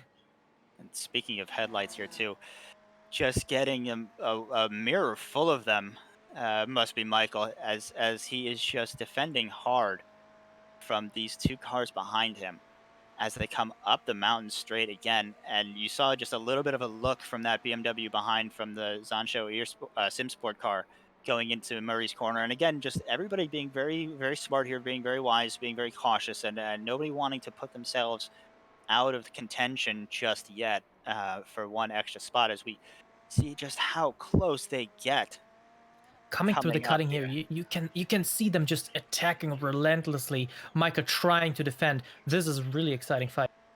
Absolutely. This is just incredible to see. Nose to tail as they come through here. And it is just absolutely, again, very much this give and take that, the trust and respect between these drivers to not only know that, you can follow, for example, so closely behind another car, but to know that you can trust him not to stop you short. You can basically it really it takes two to tango, and you can see just that gap shrinking and growing and just coordinating back and forth as these two trade off tenths and hundredths of a second as the Zansar Simsport car closing up on the back of Michael with that massive speed from the Ooh, draft as they're about to go side by side. It looks like through the chase, and in fact, Daniel does get ahead of the Parabellum Black car there for just an extra position here. But again, nothing terribly concerning to these guys because they all know there's so much left to go. And you'll see that Michael again putting up really not much of a fight at all, not really trying to defend that. He knows better. He knows that it's not really worth um it's really just not worth putting himself in harm's way to hold on to that one little extra spot here this early on in the race, particularly when he can just follow right behind and potentially be able to take advantage of that same draft that was just used on him. right. I mean, coming down this Conrad Strait with those kinds of speed, uh, having this slipstream to your advantage, there's really not a lot of not a lot of stuff that Micah could have done to defend anyway. So closing the door here would have been absolutely the wrong choice. Exactly. And again, it's just that experience that comes into play of just knowing that, what's really important in these kind of events and what's really going to make the difference come the end of the day. And again, it really it needs that experience because sometimes sometimes that one pass on track, that one little on track position, that one, 10 extra meters of space, whatever, sometimes that might be the difference. Sometimes the answer is yes, this is going to make a difference to my result. This pass, this position is important. And sometimes the answer is no, this doesn't matter, not right now, not yet. And it just takes that practice and wealth of experience to know the difference. And like I said earlier, you don't have time to be thinking about it. When these things are happening, that's not, Michael's not having a philosophical discussion with the team and, debating the pros and cons of letting this driver pass. It's a split second gut reaction decision that you just kind of, you have to trust yourself, and as a team you have to trust your drivers, to be able to know what to do, and to know that they're gonna act safely to be able to bring your car home. And again, just Michael giving up one more spot there, it's very much the same thing. Just you get these 3 or 4 car trains going down the Conrad Straight there, and you'll see them start to trade positions through the chase and up into the cutting as they come up the mountain straight. Very much, not a lot of space between these cars. Very long straights, very high power. So the draft, like we've been saying, has a noticeable effect here, and not surprising to see these guys just swapping positions back and forth, um, as they trade off that draft. Absolutely, they've been doing a great job so far. And I mean, as you said, we could have been. We're sitting here, comfortably, cozy in our booth, talking about these passes, while these guys are out there on the tracks, having to make decisions in a split seconds. We have, as long as we want to discuss. It's always hard to, talk about decisions that people don't have a lot of time to take. So Yeah, absolutely. It's kind of the old saying of, you don't second guess an operation from an armchair. You know what I mean? right, right. It's you just kind of, especially when things like, in situations like this, it's best, a lot of times, you can find yourself questioning, or, oh, I don't know if that was the right decision. No, I don't know if they should have pitted then. I don't know if they should have done this or that. I would have done this differently. But again, unless you're the ones making the decision, unless you're actually involved, there is so much that you just don't know what's going on. You don't know the plans. You don't know what else they're thinking. You don't know what else they've been discussing. And like I said, you try not to second guess and assume that everything that they're doing for a reason, or they have a plan. Right. And of course, I mean, especially at this level, that applies equally to all of these teams. I mean, again, it's anybody who's, makes an early stop, or anybody who does a driver change, at a strange time or something like that. I always assume that they've got some sort of a plan, and it's always, okay. Well, let's see what they've got up their sleeve. Let's see what they're working on here. Let's see what they're thinking. Because again, and even as a driver too, you're always doing the same thing. You always assume that everybody else has a plan. You see somebody pitting at a weird time, maybe, you know it's easy to just assume, oh, well, they must have problems and now we don't have to worry about them. But you really need to be aware of everyone, and to know that everybody is still, at least at this stage of the race, everyone is still a potential competitor. Definitely. Even the top, the top racers right now, T3 Sports and GTL, if our timing is correct, um, they can make a single mistake. We've seen this in Daytona happen. Making a single Absolutely. mistake, just even just an hour before the race ends, can drop you so many spots and can give opportunities to other teams that might have not gotten them any other way. And you really, I mean, in the beginning of races, you sit together with your team, you think about strategies, when to pit, how long the stints are, when to swap drivers.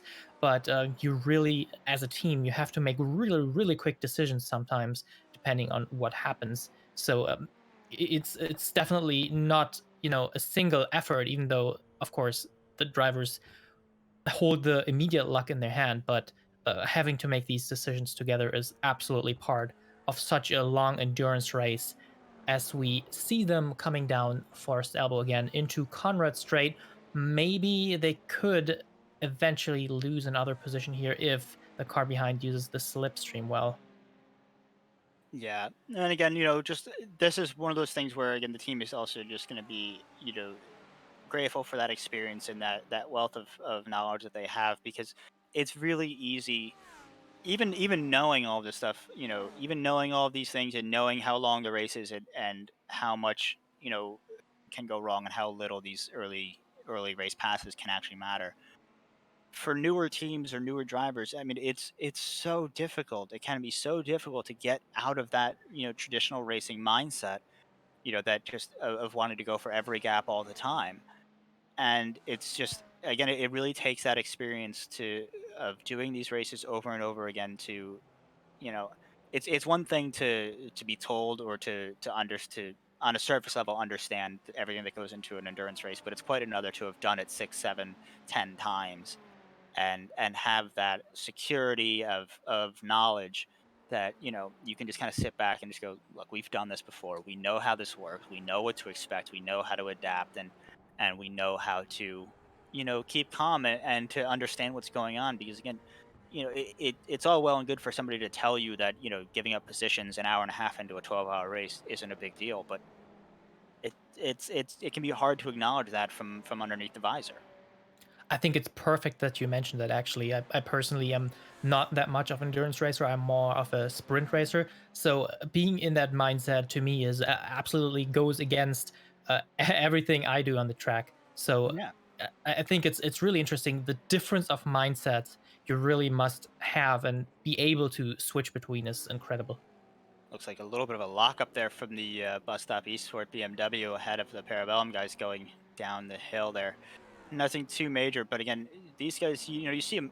It's really a lot about that draft, and you see that Michael not falling behind here, not really losing any time to this gaggle of cars ahead of him. Really, still very much in contention here.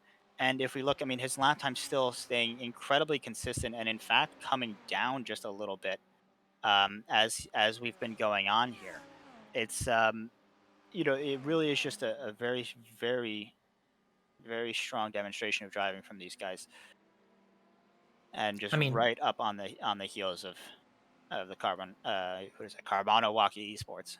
right. I mean, he's been in this car for, as you said, like almost 1 hour and about 37 minutes now. So fatigue might set in slowly. I mean, these drivers are very used to these kinds of endurance races, but still, you can't fight your own body.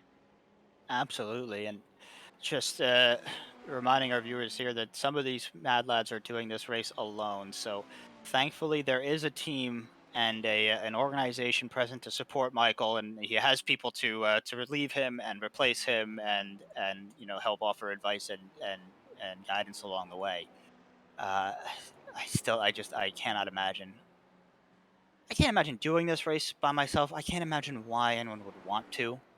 Uh, J- Aside from maybe the challenge, I don't know. I was gonna say, I guess just the challenge and the bragging rights of just being able to say that you've done it, I suppose, but It's impressive either way. unbelievable. It really is. I mean, there's no denying it. There's no taking away from it. But coming across the top of the mountain here again, and it's just these guys are just bang on perfect every lap, and we still haven't really seen very many incidents really of any kind, and certainly nothing from the Parabellum team, and nothing that we've really been following. But couple of dinged cars here and there, people making early pit stops, but I haven't even really seen any major accidents. We've seen Um, like a spin or two, but that was it. right, but Very again, impressive. especially given the starting in darkness and the strength of this field, expecting perhaps isn't the right word, but it was somewhat surprised not to see any incidents, really any contact, any massive accidents or crashes at the start or in the first half an hour or so as we came across the top of the mountain in darkness. Michael flashing his lights there, trying to get a little bit of a psychological advantage maybe on the car ahead. Oh, And here he indeed goes. making the overtake here, side by He's side as they trying. come through and holding on Ah, there. Still going to be alongside, but that means he's going to have the inside run down for Murray's here, and should ideally be able to make this pass stick here. Gets him a little bit closer what there, a and fight. and indeed he is ahead, nose to tail though. We'll see Nice how this job taking P22 there. absolutely. We'll see how this battle continues to develop here as we come around Hell Corner and back up Mountain Straight. But like I said, just gonna keep trading these positions off for a little while, and we're gonna notice that it's gonna keep happening as these drivers draft one another, and eventually, as the race goes on, they are gonna start to string themselves out a little bit more. We can see in that track map that The field is already starting to spread itself out fairly decently, fairly evenly spaced here. Certainly not quite to the point where we're going to start having to worry about lap traffic anytime soon. I'd say probably within another hour or so, depending on how the race unfolds. But within the next hour or so, we're going to start to see these guys having to start picking their way through some slower traffic and some lapped cars, and that's always going to, of course, add another layer of challenge to what is already an incredibly challenging 12-hour event. Go for it.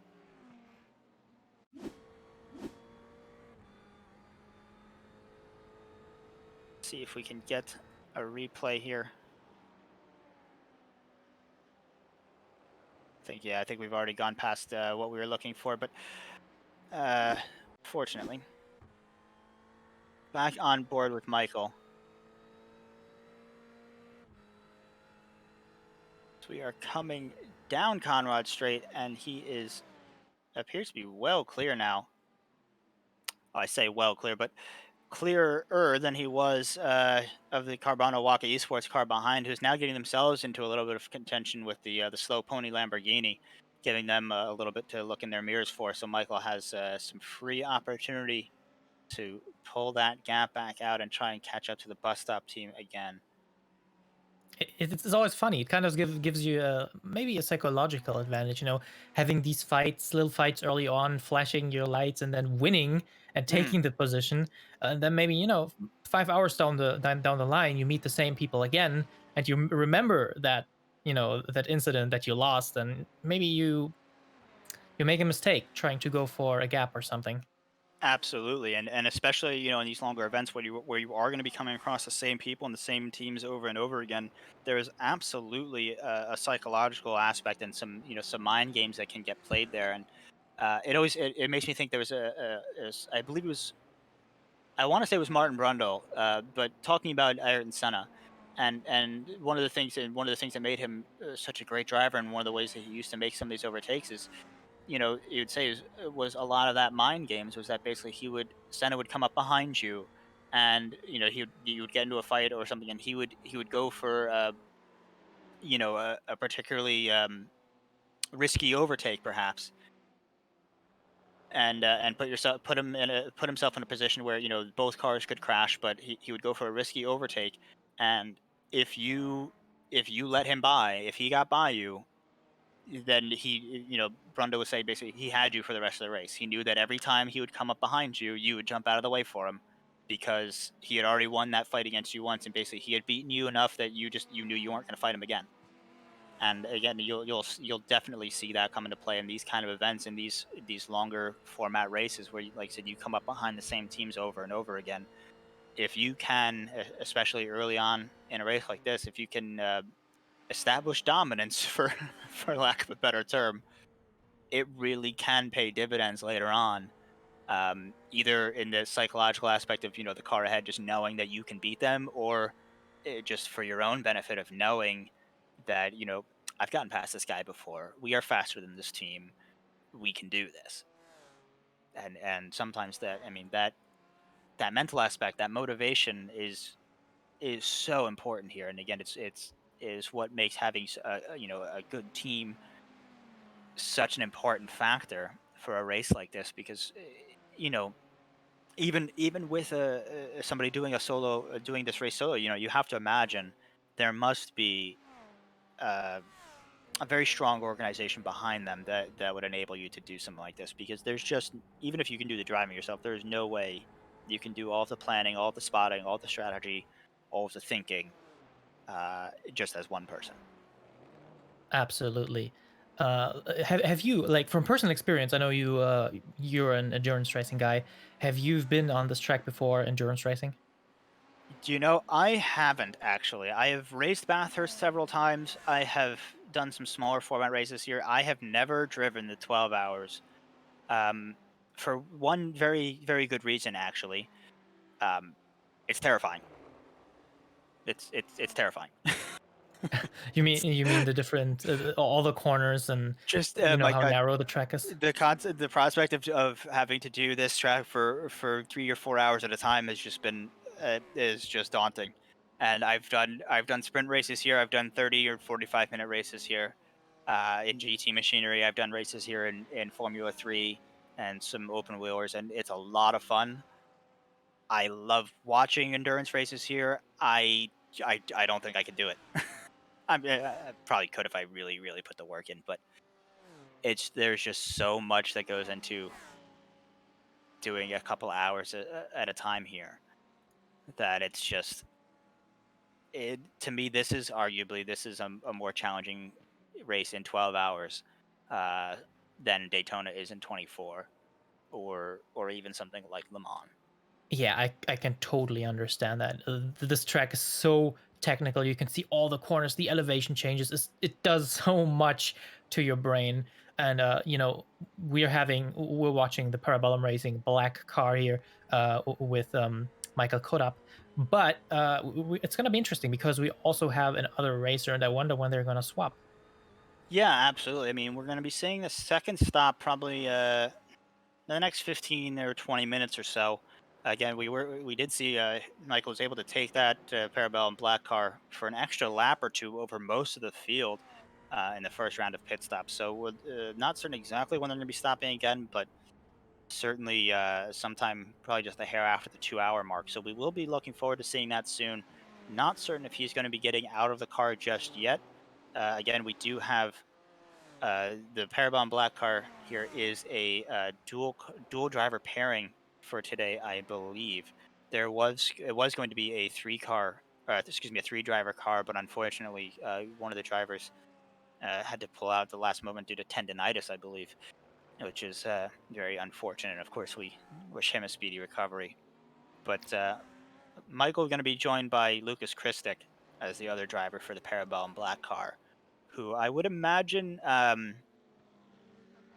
Just, I mean, if it's me, if I'm thinking about it, if it's my team, if I've got two guys doing a 12-hour race, I'm splitting them, just alternating every 2 hours, just to make sure that you get enough rest, and nobody has to drive for too long and risk getting over fatigued. Because again, if you only have two people, if one guy is supposed to drive and really isn't feeling up to it, or needs to get out early, you've only got one other option, and you really it very much becomes a management game of just trying to make sure that both your drivers are rested enough um, and alert enough to be able to continue on the race. So, if I had to guess, I would say we're probably going to see a driver change at this stop, but we will have to wait and find out, just like everybody else, it seems. Absolutely. I would imagine Lukas Krystek is probably also very excited to get into the car. Although you really have to consider because Michael Kodap, he's doing a great job. He really seems to be in the zone right now, taking spots here and there, actually making up like I think 20 or 30 spots since the beginning of the race. It's incredible the way he has been racing until now. I think you might. I mean, they're probably gonna still go after the tactic they planned ahead of time. I would imagine. Um, Still, I think it's very impressive. And you do make a good point there, that again he's so much in that flow state that we've been talking about, so much in the zone, that there's an argument that, do you want to take him out just yet? Do you really want to interrupt that when you have somebody who's just very much on it and capable of doing more?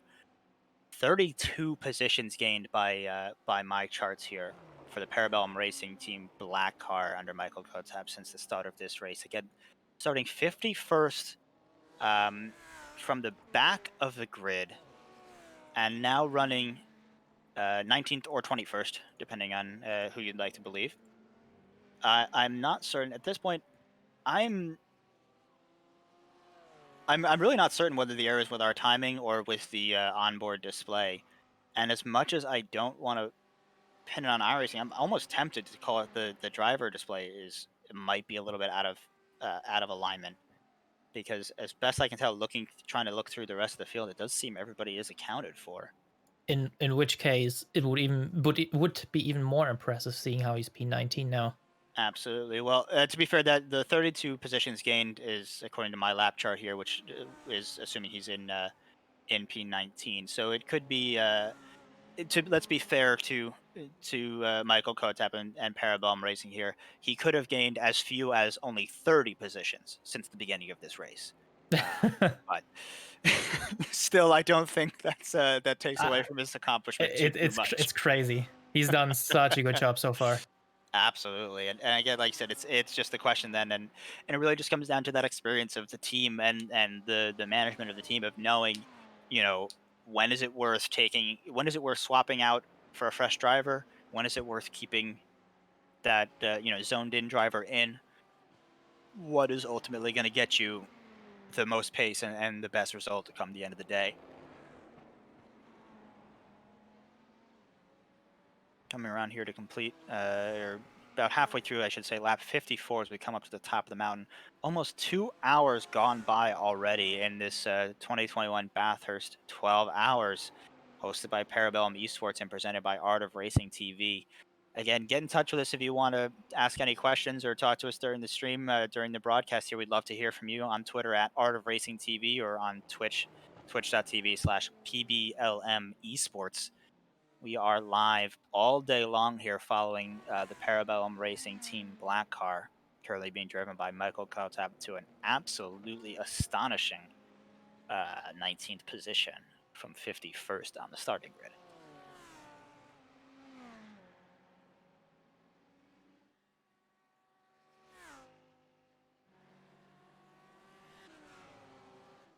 Taking a look around the field too and looking through the timing, they're really not that far off on the pace. I mean, some of the guys up at the head of the field really are setting a blistering pace here. We've got the leader down, his best lap time in the 202 is a 202.78. Um, Michael been mostly in the very low 205s to high 204s, along with most of the field, I would say. There are some in the high 203s as well, but again, it seems to me that most of that pace is really just those guys who are taking it a little bit easy for right now and just recognizing that you do not need to go 100% this early in the race. Um, just for reference to Michael's best lap at 204.1. So call that a second and a half ish for round numbers, a second and a half ish behind the ultimate fastest lap of the race. So really not a lot there. And certainly nothing that I think he couldn't pull out if he really needed to. But again, it's all about that fuel saving we've been talking about and the overall race strategy and just recognizing that you don't necessarily need to be 100% all the time, especially here, where these walls are waiting to catch you out. If you go even that millimeter over the line, that sometimes it might just be better to be at 99%, be a little bit safer, and make sure that you're there come the end.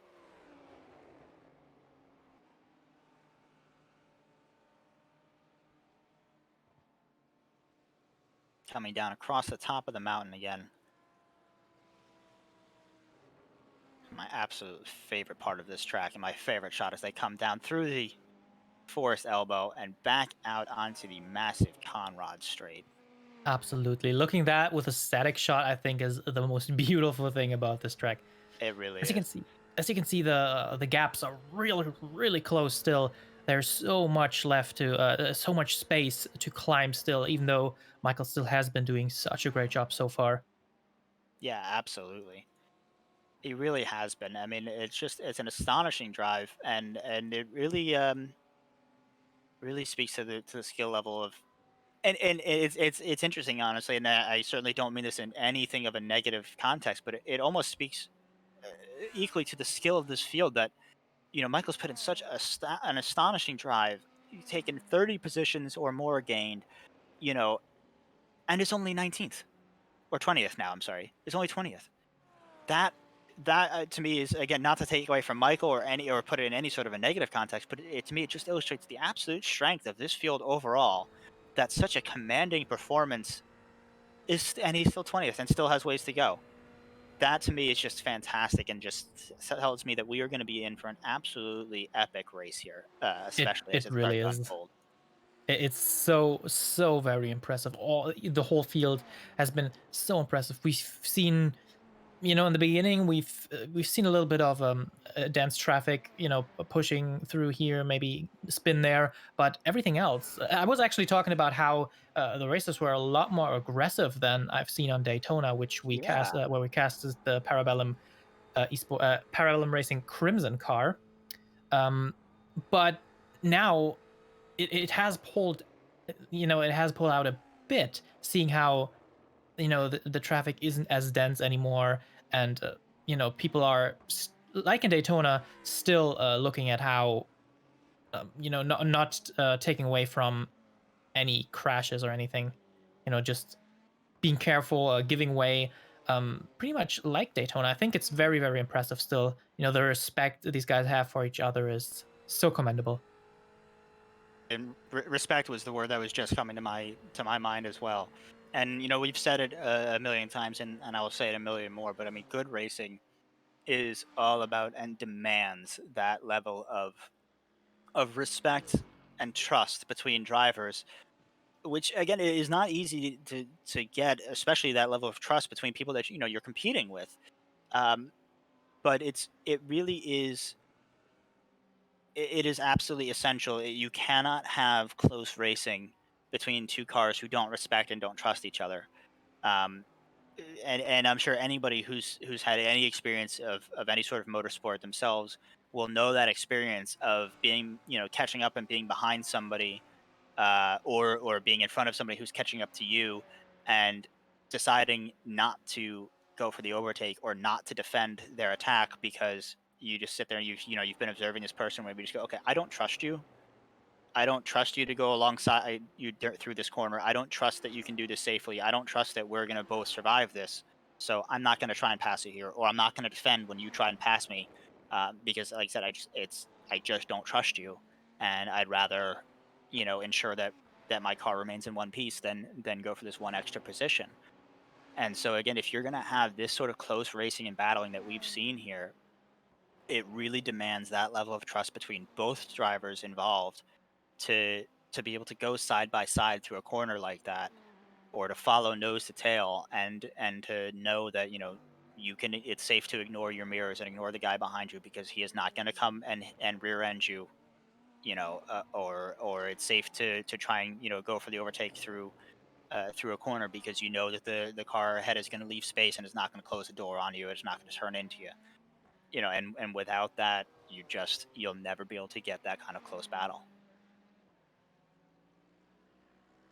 As we're closing into the second hour, finishing up here, you can see on board with Michael again. This elevation change is so crazy. You come down into the chase almost blind because of that hill, Mhm. and you're at going such a crazy speeds. That's really, really terrifying.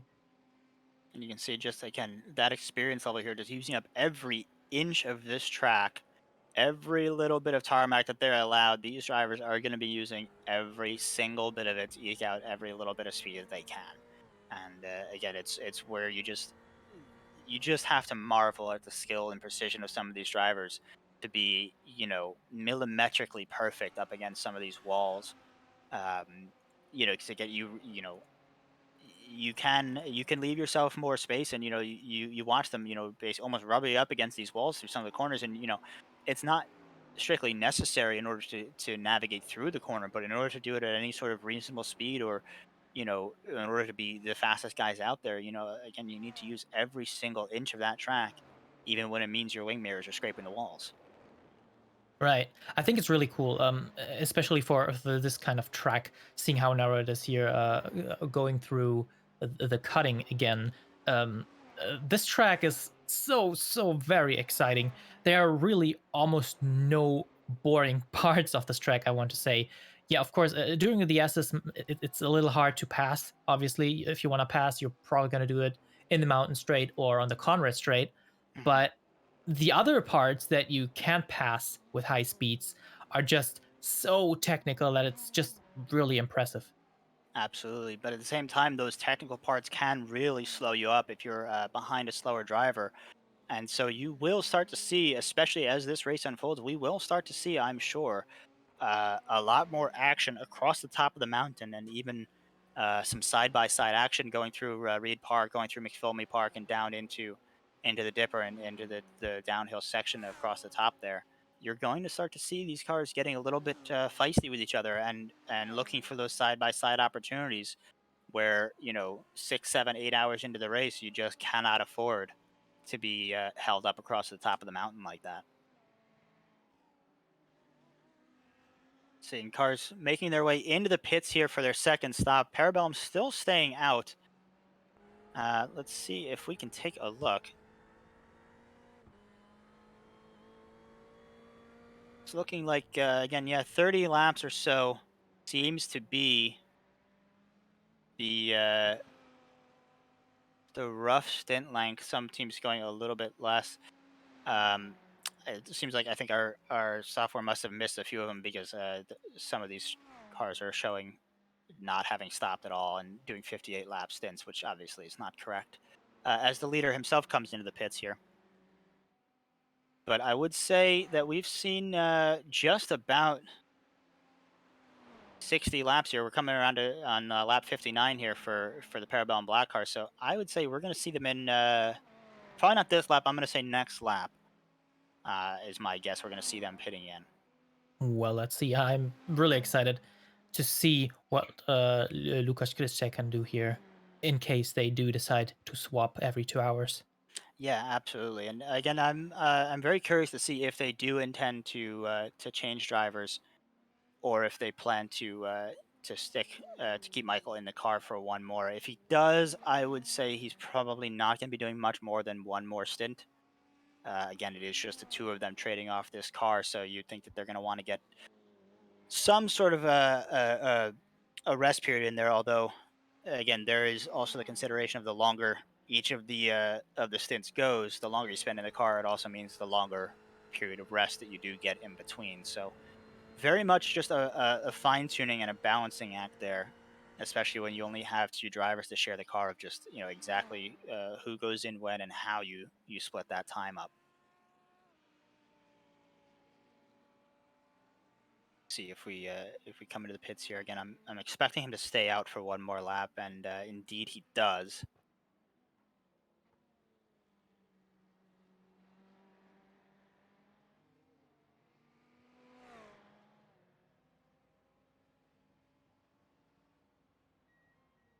Making up a couple of spots because obviously because the people that are sitting in the pits.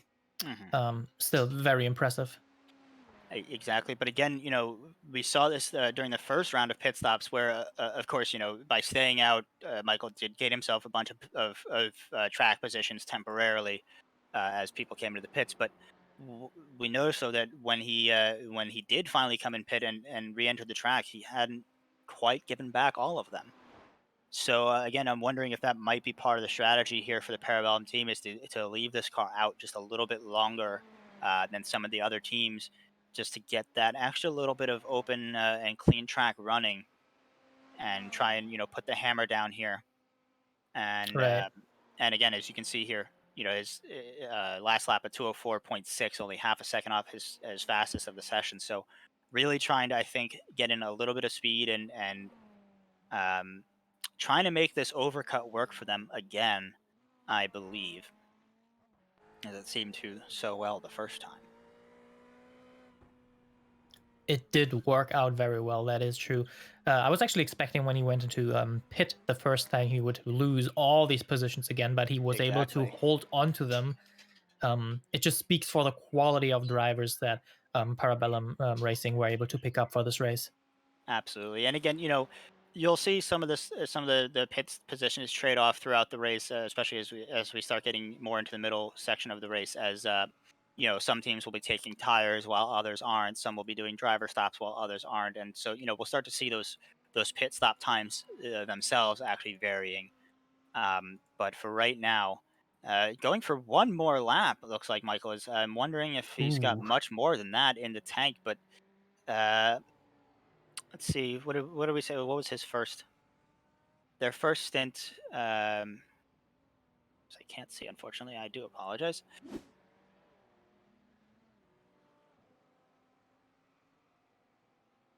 Nope. Okay. Thought a refresh would work. That's unfortunate. Can't quite tell, but I think he did 31 laps, I want to say, on the first stint. This being lap 60. Again, we might see him in this lap or one more. Hard to tell a little bit. Um, and again, I'm not certain then if that's fuel saving being done by the Parabellum team that's getting him those extra lap or two on each of these stints as other people are coming in, or if others are just stopping a bit short. Maybe as you said earlier, maybe the strategy really is overcutting most of the field here and having that skill as your advantage, holding on to those overcut spots. I think, I mean, again, just we've only seen one so far, one stop so far, and coming up to the second. But if I had to guess, I'm thinking that that's probably the strategy for right now because I'm seeing them go an extra lap or two beyond a lot of other people as we see, some more cars entering the pits here. And again, it seemed to work very well during that first round of pit stops as they came out, significantly ahead of where they had been before that all kicked off. So coming down the Conrad straight here, back towards the start finish straight, and we'll see if they stay out again. And again, really just looking to see if there's going to be a driver change or not from the Parabellum team here.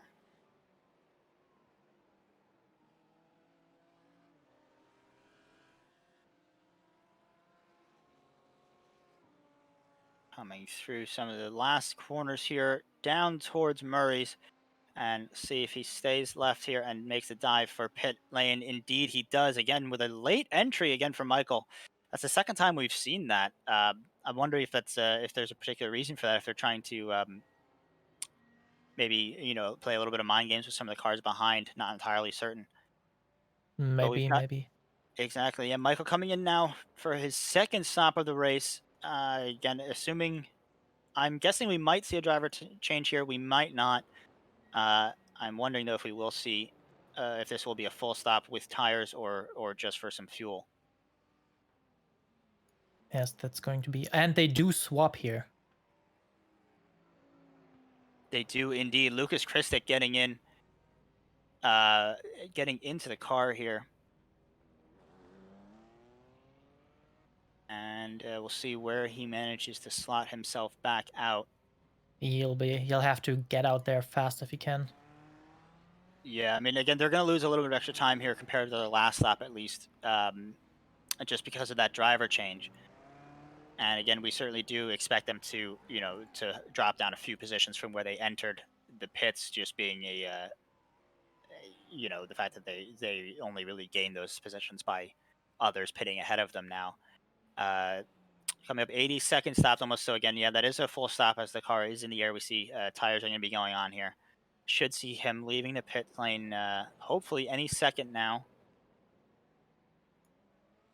It's going to be interesting what Lucas can do after Michael did such an incredible job gaining Absolutely. gaining all these positions. All right, and here we And are now here we go, getting out leaving the the pit pit. lane here. Coming back out directly into traffic, looks like just behind that Lamborghini. And looks like they re-enter. I believe it should be 19th as long as that position holds. So pretty much re-entering right where they were. So it looks like they haven't actually lost any time or any track position during that pit stop and that driver change. So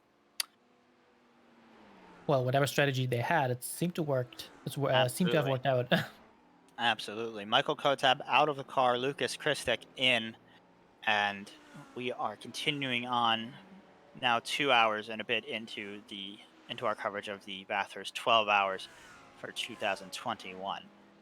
The only Bathurst 12 hours of 2021, we should say, because unfortunately the real world event did not take place this year due to ongoing pandemic concerns. Big contact there, and somebody getting airborne. Two free Oof. positions though for the Parabellum Black car. Let's see if we might be able to get a replay of that. I'm not certain.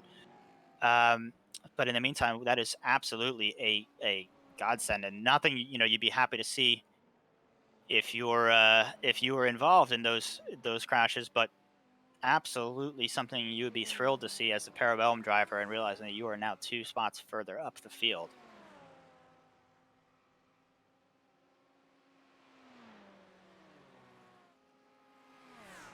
But coming down the Conrad straight again and got some nice clear air ahead and a relatively solid gap behind, does Lucas. Hopefully he can put that to some good use, and we'll see how these lap times of his compare.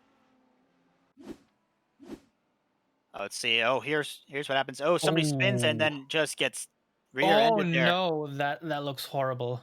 Oh my god, and again, this is what we are talking about is sometimes, if you're that yellow Lamborghini there, it doesn't have to be anything that you've done wrong. Sometimes it is just being in the wrong place at the wrong time, and that can be all it takes to put a Luckily, serious damper on your day. only losing 2 positions, I believe, for the yellow Lamborghini. Yeah, luckily, and hopefully they didn't suffer too much damage there, but that was a very large impact there again to see that other car getting launched into the air. That is definitely not a gentle impact. I'm Yeah, they sure. might have to pit there anyway. Oh, certainly. I'm sure they'll be coming in for repairs, but that will be a team that is very happy to be driving a mid-engine car as opposed to a front-engined, I should think. That could very easily end if you're in the BMW or the Mercedes or something. An impact like that can very much be your day over. Something like the Ferrari or the Lamborghini, of course, it's still not going to be good, and very much is going to impact the car's ability to drive in your ultimate pace. But at least the fact that you're not directly impacting the engine can save you a little bit. Up into Speaking of which, we had that driver change a couple of minutes ago, switching from Michael to Lucas Kristek. Do you think having being an endurance racer yourself, coming in as the second racer, how is the pressure? Do you think coming in cold makes it a lot harder as opposed to being able to, maybe take the practice drives before? Yeah, I mean it's always an interesting conversation, especially when you start planning for an event like this, as to when the drivers start figuring out, who's going to drive when. And coming in second to me is always kind of a nice thing. I always kind of liked it. Is you don't get the pressure of the race start. You don't necessarily have to deal with everybody who's still very bunched up and all of that chaos and potential calamity. But you're still in early enough where, the field isn't completely spread out as we can see here, the field is spread out enough that, again, it's not completely chaotic, but not so much that you're constantly having to fight your way through lap traffic. And, again, like we were talking about, it's that mental aspect. It can be very, I mean, it depends on how the first stints have gone, I suppose. But in a case like this, for Lucas, you have to imagine he's getting to that car with a lot of confidence, knowing that, it's been driven so strongly, it's had such a good showing already. You know that it's in good shape, and you know that it's capable. Um, and so it can very easily let you, just get into the car and slot into that flow state very easily. Just knowing that you don't have, there's nothing to worry about. You don't have to. You can kind of tell yourself that, everything's gonna be perfect, everything's gonna work because I just watched it be perfect for 2 hours, you know? But at the same time, again, it depends on how those first stints go, because if you're taking over after after a crash or after some problems or something, it can be equally impactful in the other direction, where you're getting into a car just going like, "Well, I've just watched this car get banged and battered and bruised," and, you start getting in your head about whether it's gonna be understeering or whether it's gonna be down on power or this or that, and it can be very easy to create a problem where none exists, frankly. Definitely. A lot of it is about psychology, things getting in your head that really shouldn't get in your head because they're not that big of a deal. But it does happen. I think it happens to everybody, especially if you do the same thing over and over again and watch for a little bit and you want to do good Where can we see it? too. Ooh, Beautiful that was a pass through the nice chase pass. there by Lucas Kristic. So I think if we weren't sure about where his performance would measure up to Michael Kotab's from earlier, I think that's just been our question answered. Yeah, you can see Lucas too, such a skilled driver, making that pass perfectly amazing. Absolutely, and coming across the line for a 204.6, so very much right on pace, right matching with Michael, and just after just a few laps in the car. So I think the Parabellum Black team absolutely is a very strong driver lineup here, a very strong pairing that hopefully will see them through to a good finish. Let's take a look at this overtake again by Lucas from outside. Comes along, gets on the inside here for the chase, and again, just slides through, like you said, smooth as butter. Like there's nothing there, like there's nothing to it. And there he is Absolutely ahead, and that perfect. is another position gained for the Flawless Parabellum overtake Black by car. Lucas. Absolutely, it's what you love to see. And like we said earlier, it the most impressive overtakes and sometimes are not the ones that look impressive. It's the ones that don't really look like anything, because anybody who's actually done some driving will tell you those are the ones that are really challenging. When it just looks like nothing, when you just fly past, when you just slide right through. It's so impressive the way they did, slowly gaining position, slowly creeping to that single digit spot. Uh, it's incredible the job Lucas is doing here as well as Michael did earlier. Um, I think they can go even further here.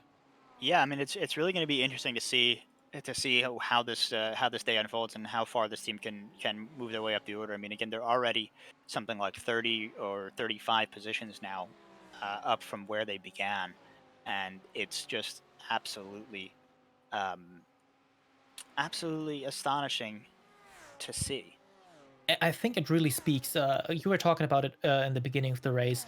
Parabellum Esports, such a young team with so much potential, but having those great young drivers coming in, doing such a great job. I think it just speaks for Parabellum Esports and that you should keep an eye on them.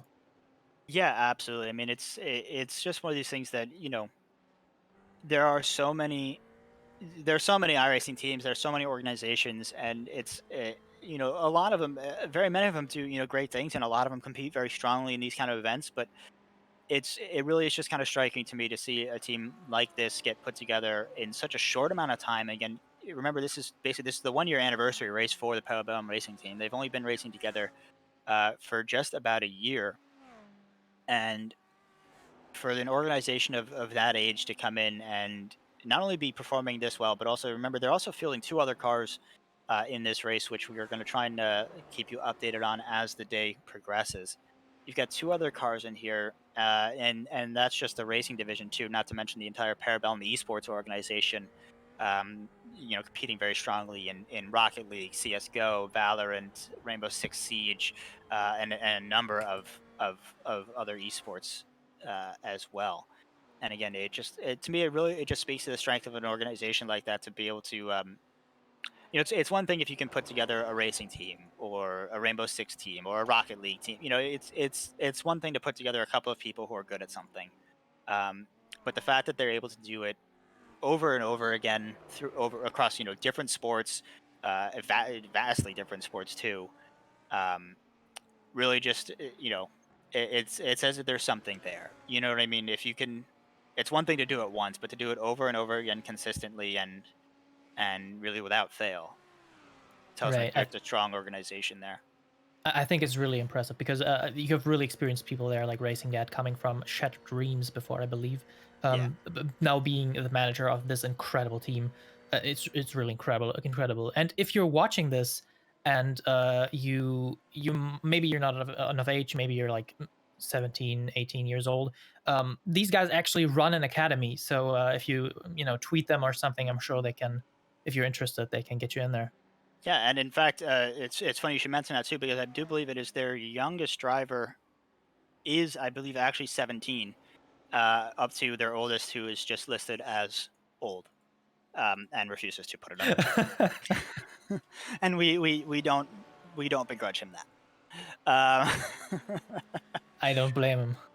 But again, yeah, and hopefully we're gonna be able to get Chris Lama on here, the Parabellum Esports president, at some point during the day to talk about the Parabellum Esports organization and the Parabellum Academy, for those who are really looking to get into an organization like this and into esports in general. And again, keep in mind that's not just Parabellum Racing; that's Parabellum Esports, who also competes in a number of other categories. That they're constantly expanding and growing in, and bringing new people on board and training up new players. Make sure you get in touch with them if you can find all their socials. I believe it's exclamation social if you're in the Twitch chat, or exclamation PBLM. You can also find them at PBLM Esports across almost all social platforms, or at Parabellum RT for the racing team.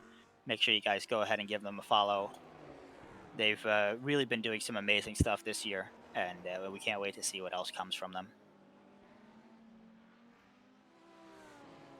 It's definitely really impressive having this young team doing so well. As we can see them slowly approaching the 230 mark here, going down the corner straight again for the 68th time, I think. It's just so incredible, being so consistent, buttery smooth. I've said that a lot of times, but especially if you're watching uh, these drivers through maybe the cockpit camera, or maybe you've driven this track yourself. I think it makes it really impressive. Yeah, absolutely. And speaking of the cockpit camera too, I mean, of course, we are tracking the Parabellum Black car here, and we are going to be cycling through and keeping tabs on the others. But again, reach out and make sure you go and check out the Parabellum Esports and Parabellum Racing social pages, because they also have, I mean, a lot of their drivers across all three cars are also doing their own in-car streams too. So if you want to be able to see what it's like from the driver's perspective, from their point of view as he's coming up Mountain Straight here behind this gaggle of BMWs ahead, make sure you go and check them out and throw them some support and show them some love, because we very grateful to be able to have this event here and be partnered with Parabellum. We're very excited to be following their racing, and again, it's just absolutely amazing to see what's going to come this year. Yeah, that's a good place to thanking Parabellum for giving us this opportunity too. Um, Great job these racers are still doing. Coming down to the Dipper, which is actually we were talking about this earlier about if there were changes made to the track, and I believe the Dipper might be one of the few changes that were made, because I think the Dipper used to be a lot lower, a bigger dip Hmm. with I think there was a hole very close by too that they closed up. So that's I why it's called could the Dipper. see that being a good idea. Yeah. Yeah, it was just, Maybe let's not safety have this measurements. giant pit next to the, yeah. Yeah, that's a good idea. It definitely is. Safety measurements for a track. I Absolutely. mean, I understand that sometimes it will maybe make the racing for that specific corner or straight less intense, but it's just the driver's safety is just a lot more important. Absolutely. 276 kilometers an hour I saw for Lucas coming through the chase there. Absolutely pinned. This is just incredible. And again, then you see him slowing it down to almost 100 kilometers an hour here from Murray Quarter. Right behind the race leader, actually. That's Red Camel Esports ahead of him. Yeah, it's so crazy coming down with these speeds. You seriously got to be careful, and these guys do it so well and still are able to be careful and fast at the same time. Absolutely. And we already saw what can happen at Murray Corner if you misjudge that braking point even a little bit. We've already seen a spin there. We've already seen cars off. And now again, now we're starting to get into this phase of the race where you can see that the positions are getting mixed up quite a bit, as there are some cars and lap traffic getting in the way of the Parabellum car here, and the race leader himself, in fact, as they're trying to cut through this traffic. Does look like Lucas is fighting the car ahead though. So we've got this lapped Audi in between, but there is still a very tight battle here for 15th position. There definitely is. He's behind, I think, 3 cars here, so maybe going to the Conrad Straight, he might be able to use the slipstream to, for lack of Absolutely. a better term, slip past some of them. But Yeah, we'll still, I see. think it's going to be interesting to see how this turns out, especially on the Conrad Straight, since that's the overtake point Absolutely. and on the track. I was gonna say, yeah. See if we can see that same move we've been seeing through the chase. Although, is it just me, or is that blue Audi's wing significantly more bent than it was 30 seconds ago? Maybe he touched the wall somewhere. I don't know. I'm I didn't wondering if see that, anything, or but if if he got tapped by the car, that lapped car in between them. I'm not certain, but it might just be mm, me. But I feel like it has suffered some new damage there. maybe. Coming down the Conrad Street, sadly wasn't able to profit off of this. Oh, I think he might have taken the curb there weirdly, or Mm, maybe that was just me. Um, Sadly couldn't really profit off the slipstream, but maybe, I mean, there's so much time left. exactly, it and really again, doesn't matter. and just pulling this massive draft now from not one, but was it 4 or 5 cars ahead of him, can have plenty of slipstream to try and pick up some extra top speed there. But again, as you can see, having a little look into Hell Corner and just not really feeling comfortable going for it yet, not wanting to take the risk. Again, at this point, he's right in contention. He's less than a second behind his next competitor on track, and at this point, the question is just, do we really need to go and make dangerous overtakes to get past him, or is it okay to basically just let these 3 or 4 cars tow you around the circuit? I mean, if you're really not losing much lap time being behind them, you might as well stick with them. They're like I said, they're just going to tow you, Yeah, and just coast and save fuel, save tires, exactly. maybe.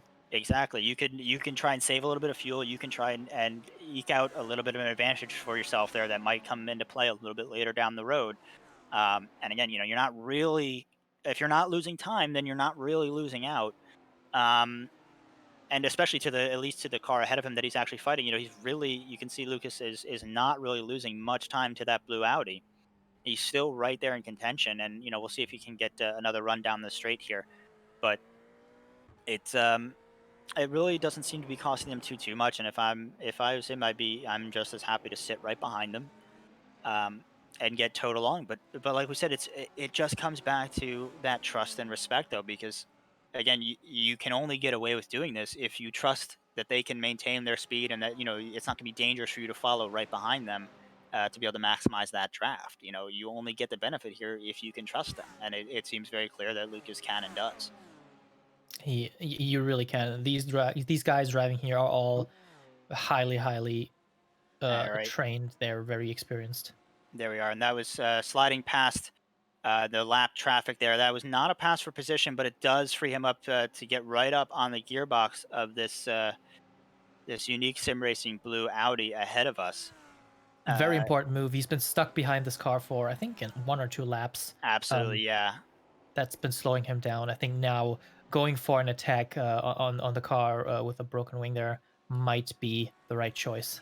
absolutely. And you can see, I mean, we'll see how much, if any, of an effect that wing really has on the Audi, and maybe just adding a little bit of extra drag and losing just that little bit of top speed, which again, being in draft from the car ahead of him, he's not really that unique sim racing blue car. Probably is going to lose too much on the top speed now, but he'll pretty much be able to draft up anything that he would have lost. But again, if you've got Lucas right behind him drafting as well without a broken wing, that very much can play the difference. It definitely can, especially with a drag coming down to a track with a long, long straight like this. It's definitely going to be an advantage, I think. Absolutely. I mean, like you said, the straights are always the most important for those who aren't necessarily familiar. That's kind of the way that as a driver you approach and judge really any given race circuit. Is the most important corners are always those that immediately precede the longest straights, because you have to think every mile an hour every extra mile an hour you exit, for example, Hell Corner Turn One, or the Forest Elbow here that leads onto Conrad Straight. Every mile an hour, for example, that Lucas is carrying now is an extra mile an hour he gets to carry all There the we way go, going into down the Conrad straight. like a kilometer and a half long straight. And let's see if indeed it can happen here. As you see him just slowly closing on that unique sim racing blue car. Not quite going to be close enough, I don't think, although he has a little bit of look up the inside of the cutting there, or of the chase, excuse me. Not quite close enough to make it happen this time by, but right up the gearbox of the unique sim racing car. And again, he's really you can tell he really definitely did have the top speed advantage down Conrad, and was absolutely able to just annihilate that gap. And we'll see Definitely. where he is at the end of the mountain straight. Coming around Hell Corner,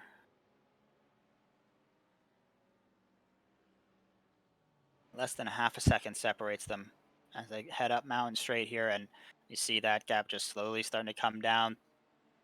You know, one little hundredth of a second at a time. Yeah, As it that, really is. yeah, you see that top speed advantage really is there for him over that unique sim racing Audi, uh, with the damage they've suffered. And again, luckily it seems like the Parabellum Racing Team have been able to stay very clean here, and not put themselves in harm's way. They've been able to be smart about the moves that they're making, and they got a little bit lucky. They had one fairly significant incident ahead of them that just were able to take avoiding action from and not get caught up in. And it's one of those things. It's there's measures of skill and there's measures of luck that are almost equally important in an event like this. Right, and just like you just said, measures of skill I think is very important point. Because I mean, Lucas sits behind this unique sim racing car, and he sees the broken wing. He sees that there's a possibility to pass, but he doesn't take it because he doesn't want to take the risk, and that just speaks for skill and experience. I think that's a very very good job. Absolutely, and well, 'cause part of it is being the driver there, sitting behind him, looking at a car with a broken wing. You sit there and you go, okay, well, wonder how he got that. Yes, that's true. It's a mystery. It's like archaeology. Exactly. You start trying to figure out like, well, now if he got hit from this angle, no, it wouldn't have been like that. So now he must have gotten rear-ended, and yeah, Yeah, yeah, exactly. yeah. Start doing crash archaeology. Um, That should be like you know should they should teach that in college. I think they do. It's called insurance investigation.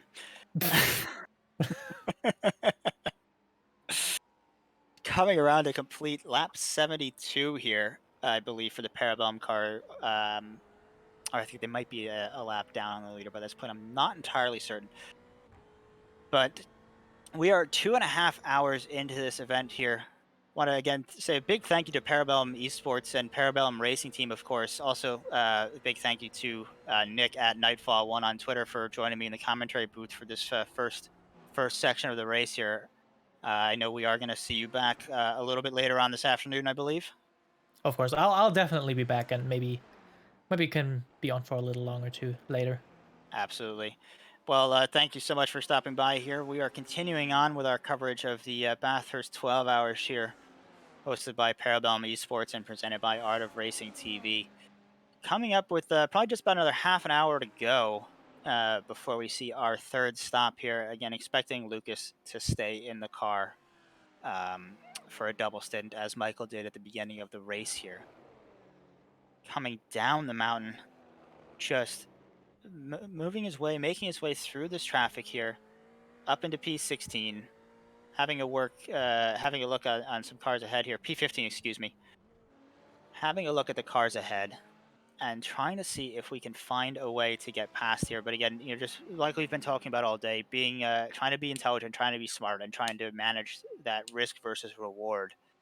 Um, that really is the key determining factor to who is going to come out on top here and who is going to be there at the end. It's all well and good to try and get yes, you have to make passes and you have to be able to be in first position to win the race. But again, if you have to still be running, you have to still be safe, and you have to still be clean.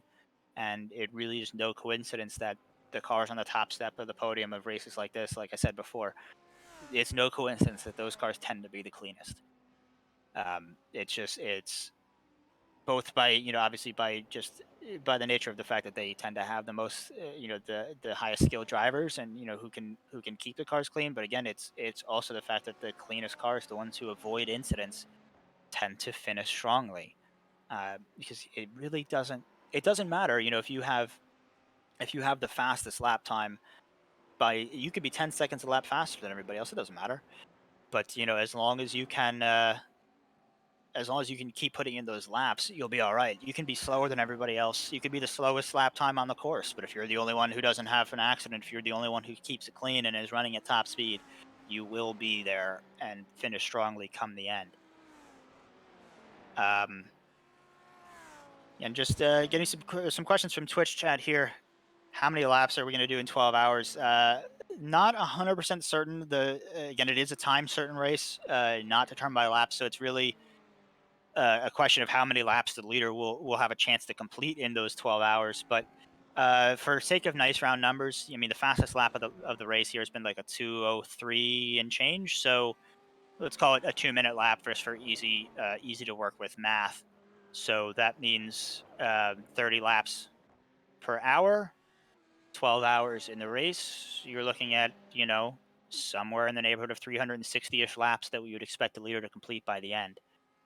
Um, and again, it seems like Racing Dad helping out a little bit, but yeah, each driver or each team generally will have 2 to 3 drivers, maybe up to 4, especially for longer 24-hour races.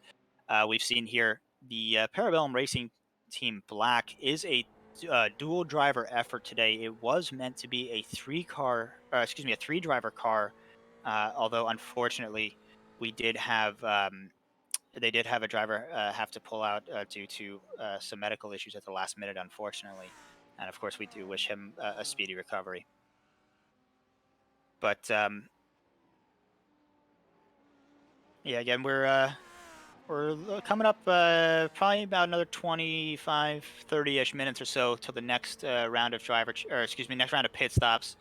Not expecting another driver change just yet for the Parabellum Team Black, although we may see some other driver changes throughout the field. One car we know for sure we will not see a driver change is the Matt Alone team. And we'll go and just say hello to Matt Malone real quick for anybody who is at all a part of sim racing. Of course, you will know Matt Malone and the Grip TV team. Apparently, he's suffered some sort of horrible head injury and has decided that it's a good idea to participate in this race by himself. We wish him good luck. Alrighty. And while we've got a little bit of time here, just here, we're going to try and bring on Chris Lama, the president of Parabellum Esports, and see if we can talk a little bit about the organization and the academy. Chris, we have you in here. I should be here, yep. Hi, how you doing today, man? Not too bad. Everything's looking real good. Yeah, I mean, we got a really strong race so far for the black team. I know you have 2 other cars entered in this race as well, and we're trying to follow up on how they're doing. But if you've been listening and you've been hearing Nick and I were talking a lot about just what goes into putting together a team and an organization to compete at this kind of level, um, and all the planning, everything that goes into it. So if you maybe you can just tell us a little bit more about Parabellum Esports and how you got into iRacing and how how all this came to be. Of course, yeah, it's been a long road. We've been working with James and the racing division for about a year now. Within our organization, obviously, we went through a slight rebrand from Shattered Dreams and Shattered Dreams Racing over to Parabellum Racing. Right. Absolutely love the new look of the car and the new brand. Everything's looking really sharp, as you can see. So we're a professional organization. We're competing in all kinds of different games. Mainly right now, our top roster is Rocket League. We've got a team that's just on the cusp of being into that tier 1 scene. And we're Mhm. looking at acquiring some rosters in Rainbow Six and Valorant to get us into those pro tier 1 to tier 2 ranks. We also have a full content team. A couple of people that you can see in our chat active right now. Laura K is one of them. Mhm. And what we've been doing with those content creators is we've been bringing them onto our weekly podcast that we've been hosting on Twitch and then rebroadcasting. So we're doing a lot in the scene right now. We're building up. We've started as a local Toronto-based organization, and now Mhm. we've branched out basically globally. We're just only region I think we're not in right now is Asia. We're in Oceania. We've got a streamer out in Australia. We've got the Mhm. European team here with the iRacing side. A couple of drivers, obviously, from the U.S., and then we've got most of our competitive players are right here in Toronto, and then a couple out in Michigan. Gotcha. So maybe you can tell us a little bit more about the racing side too, because like I said, you guys compete in a lot of other esports as well, and I know that the racing was obviously was not the first. It was not the first team or not the first sport that you guys had entered. So how did all that come about? I mean, what made you guys want to look at getting into the sim racing scene, and what about this is attractive for you guys? I mean, We see a nice pass by Lucas there. that was a great pass, yeah. I've always been a fan of racing. I grew up in a NASCAR family, and my dad's a huge F1 fan as well. So um, I'm pretty sure the way it all went down, if I recall correctly, it was just like I said, it was just about a year ago, Hmm. um, when James was just on the team as a streamer, right? With Hmm. the Shattered Dreams team, and came to me and the team and said, "Hey, I want to put a competitive iRacing team together." And I said, okay, let's go for it. Let's try it. See what like what's the worst that can happen. Right. And I mean, this is where we're at today, and he's been doing an incredible job operating this team, where I don't really have to be around to kind of watch and see. I trust him with what he does, and we Mhm. make sure that just things get done. Him and I sit down. We look at paints. We make sure that the sponsors are properly taken care of in their positioning for different cars and different tracks. And actually, what Right. we've been working on lately is actual like fully sponsored cars. Mhm. So hopefully, if we land a couple of the sponsors that have shown by the, I guess by Le Mans, we'll be running a fully sponsored car, um, and then for other Okay. small events like that. Right. Well, yeah. I mean, it seems like a lot going on. So, first of all, to clarify for people listening, James is James Davidson, the team manager for Parabellum Racing, who is driving in one of the other Parabellum cars today, and hopefully we're going to have a chance to get to speak to him as well. Um, Want to talk to you a little bit more too. So I know you've got the Parabellum Academy, and that's you guys. I mean, that's the thing. This is not just Parabellum. Isn't a digital only organization. I guess is the best way to put it. You know, you guys are not just digital only. You have there's some real real world presence. You guys have like an actual physical location that you guys do events and training and stuff in, right? Um, so I mean, maybe you want to just tell us a little bit more about how the academy started and what's all entailed there. For sure, yeah. So we kind of have two different levels of academy right now. The Parabellum, we are operating a Parabellum Racing Academy through this team, where we're Mhm. going to start onboarding some younger drivers, some less experienced drivers to give them that opportunity behind the wheel. If you look at the back of our bumper on the car, it actually says "Driven by Community," which I love that statement that the team has made. That we're a Mhm. community level iRacing team first, so we want to work together to kind of build that up. We're going to continue to develop that audience, and with that, we're going to give opportunities to people who may not get opportunities to drive for a higher level team. That you can see even in this race, there's some pretty big names on the track. So Yeah, we've got the absolutely. Parabellum Academy racing side, but we also have a division now called it's called Northern Shield Esports Academy, and that is going to be our competitive esports academy. That's been in development for just about 2 years now. We've been working really hard for it. We're working with Seagate Gaming right now to put together Mhm. our first academy, um, and we've got just about 150 students signed up right now for Oh, Rocket. that's a big class. Yes, for Rocket League, Valorant, and the last game is Fortnite. So it's an incredible program. We've got 8 weeks in each game, and we're doing mostly right now, like you said, it's a digital world that we're living in. Yeah, Um, of course. but the plan is in the next year or so, once it's safe to do so again, to bring our students, at least the local ones, into our facility over at Waves Gaming. It's a 14,000 square foot facility in just just north of Toronto, around York University. For those people who know where that is, um, we've got a whole area that's being set up in the back, right behind our stage there for the academy and for Parabellum to train. Um, Nice.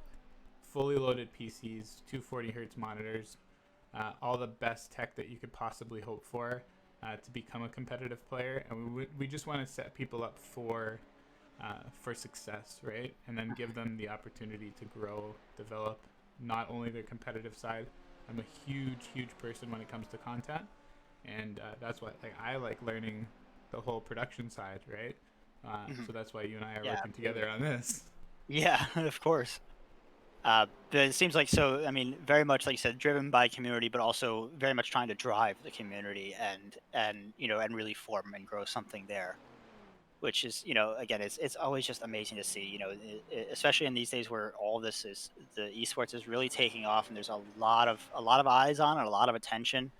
It's always nice to have some really positive kind of stories like that, and really seeing a community be formed, and see the people who at least in my opinion are kind of doing it for the right reasons. um and it seems like I think I can say that for Parabellum Racing. It seems very much the same, that they're here to race first. They're here to to have fun and enjoy themselves. and everything else is almost secondary to a certain extent. If I'm not too far off the mark. Well, that's exactly it. If you see these guys are always practicing, they're always working together to get better on tracks. They're not worried about making that pro jump right now. They're working on um, again that development side of things. Right. The other side will come eventually, and if we do want to make looks into, I mean, those top tier drivers, we can always make those leaps. But I'm sure the team's happy where we're at right now. They're enjoying themselves. They're winning races, as we did in Daytona with that one car. Mhm. Um, and it's really been fun to watch and work with this team. And like I said earlier, working closely with James, learning how to paint cars, learning how to properly showcase what we're doing, take photos of the cars, and getting that social presence up as well. Gotcha. Yeah, absolutely. And speaking of leaps here too, just a fantastic leap that Lucas just made on the wannabe SRT Black car to put himself up into P12. So I mean, you guys are it's amazing. You're now at 39 positions gained from 51st at the start. We're just under 3 hours in, and Lucas has brought you guys just a couple places outside the top 10. I mean, that's got to be an amazing feeling for you guys so far. I mean, of course, there's still plenty of the race to go and a lot that can happen, but I mean, you guys got to be proud to see that coming into this race. It's too bad most of the beginning of the race was dark, but I mean, it's beautiful to watch right now, and watching these passes and the broadcast just looks great. You guys are doing a great job. So, I mean, that's a lot of places to make up in a short period of time. Absolutely. I mean, we've been talking about it all morning. It's just been astonishing how quickly these guys have been storming through the field here. And again, this is the Parabellum Racing Black car, which is the top tier car, I guess we should say, for the team. But like I said, we've also got the Crimson and the Pink cars racing today, which I'm not sure if you've been keeping track, and maybe you can give us some updates on how they're doing. But those are also, like you said, tying back into the academy and everything. Some of those are some of the academy drivers or the people who have been training with the team and getting them some track experience, right? Yeah. So I've got an update here. Team Pink is in P12, and it What a looks coincidence! like I don't know if it's the other car, but I think there was some issues earlier on with our other For the Crimson car. car. I think so. Hmm. I'm not sure who's in that car right now. There we go. Crimson sitting at P24. It looks like they had some issues early on. They were up to 15th, Unfortunate. had an incident, dropped down to 36. Uh, so they've been And have having some. made their way back. It sounds like Yeah, then. they're fighting back. They were at P29 at 9:52 a.m. And now they're up to P24. So they're making their way back. They did have to sit in the pit for a while. There we go. We've got Racing Dad giving us that update. Oh, there we are. Yep. So they're Pink moving. now P11 and Crimson in P24 now. Yeah, it seems like they're moving their way back up the order. I mean, it seems like all three races seems like for the most part, then with some positive news, even maybe with a temporary setback for the Crimson car, but again, you've got Lucas here doing really strong work for the black car and actually just um, dropping down into the 203s for the first time that we've seen the Parabellum Black team today. So again, that pace coming down, he's moving up the field, and for a newish organization, and especially for an anniversary race for you guys, again, I'm sure this is got to be exactly what you were hoping for. Exactly. I For me, it's a win for us to be able to put a production on like this. For us to showcase what we can do, not only like competitively, but from the production point. Um, Yeah, absolutely. it's showing how much we've grown in that year from just showcasing the drivers from their POV to having a full production team with you guys. It's been really great to see this. Yeah, I mean, and I can tell you, I mean, we're all very excited about it too. We're very very happy to be working with you guys as a partner here and doing some more of these events and seeing, like you said, seeing what we can do and what we can achieve and produce as well is also been a really great experience. So um really, I mean, I just want to say thank you for coming on and talking to us, of course, and thank you to Parabellum Racing and Parabellum Esports for hosting this event. um Chris, real quick, I mean, let the people know where they can find you. Give us a shout Of out. course, yeah. We're on all social medias right now at PBLM Esports. That's for our esports team. We've got Parabellum Racing on Instagram and Parabellum RT on Twitter for the racing side. Of course, all of our broadcasts are here at PBLM Esports on Twitch. I do have to thank some of our sponsors today for the cars. We've got some great backing here with Corsair, Firecuda from Seagate Gaming, Maturino, BenQ Zowie USA, and of course I have to put a little selfless plug here with 8-Bit Beans, our coffee provider for today that's keeping me up and awake during the production. It's been really good to work with these guys, and I do want to put an extra little thing in here for you.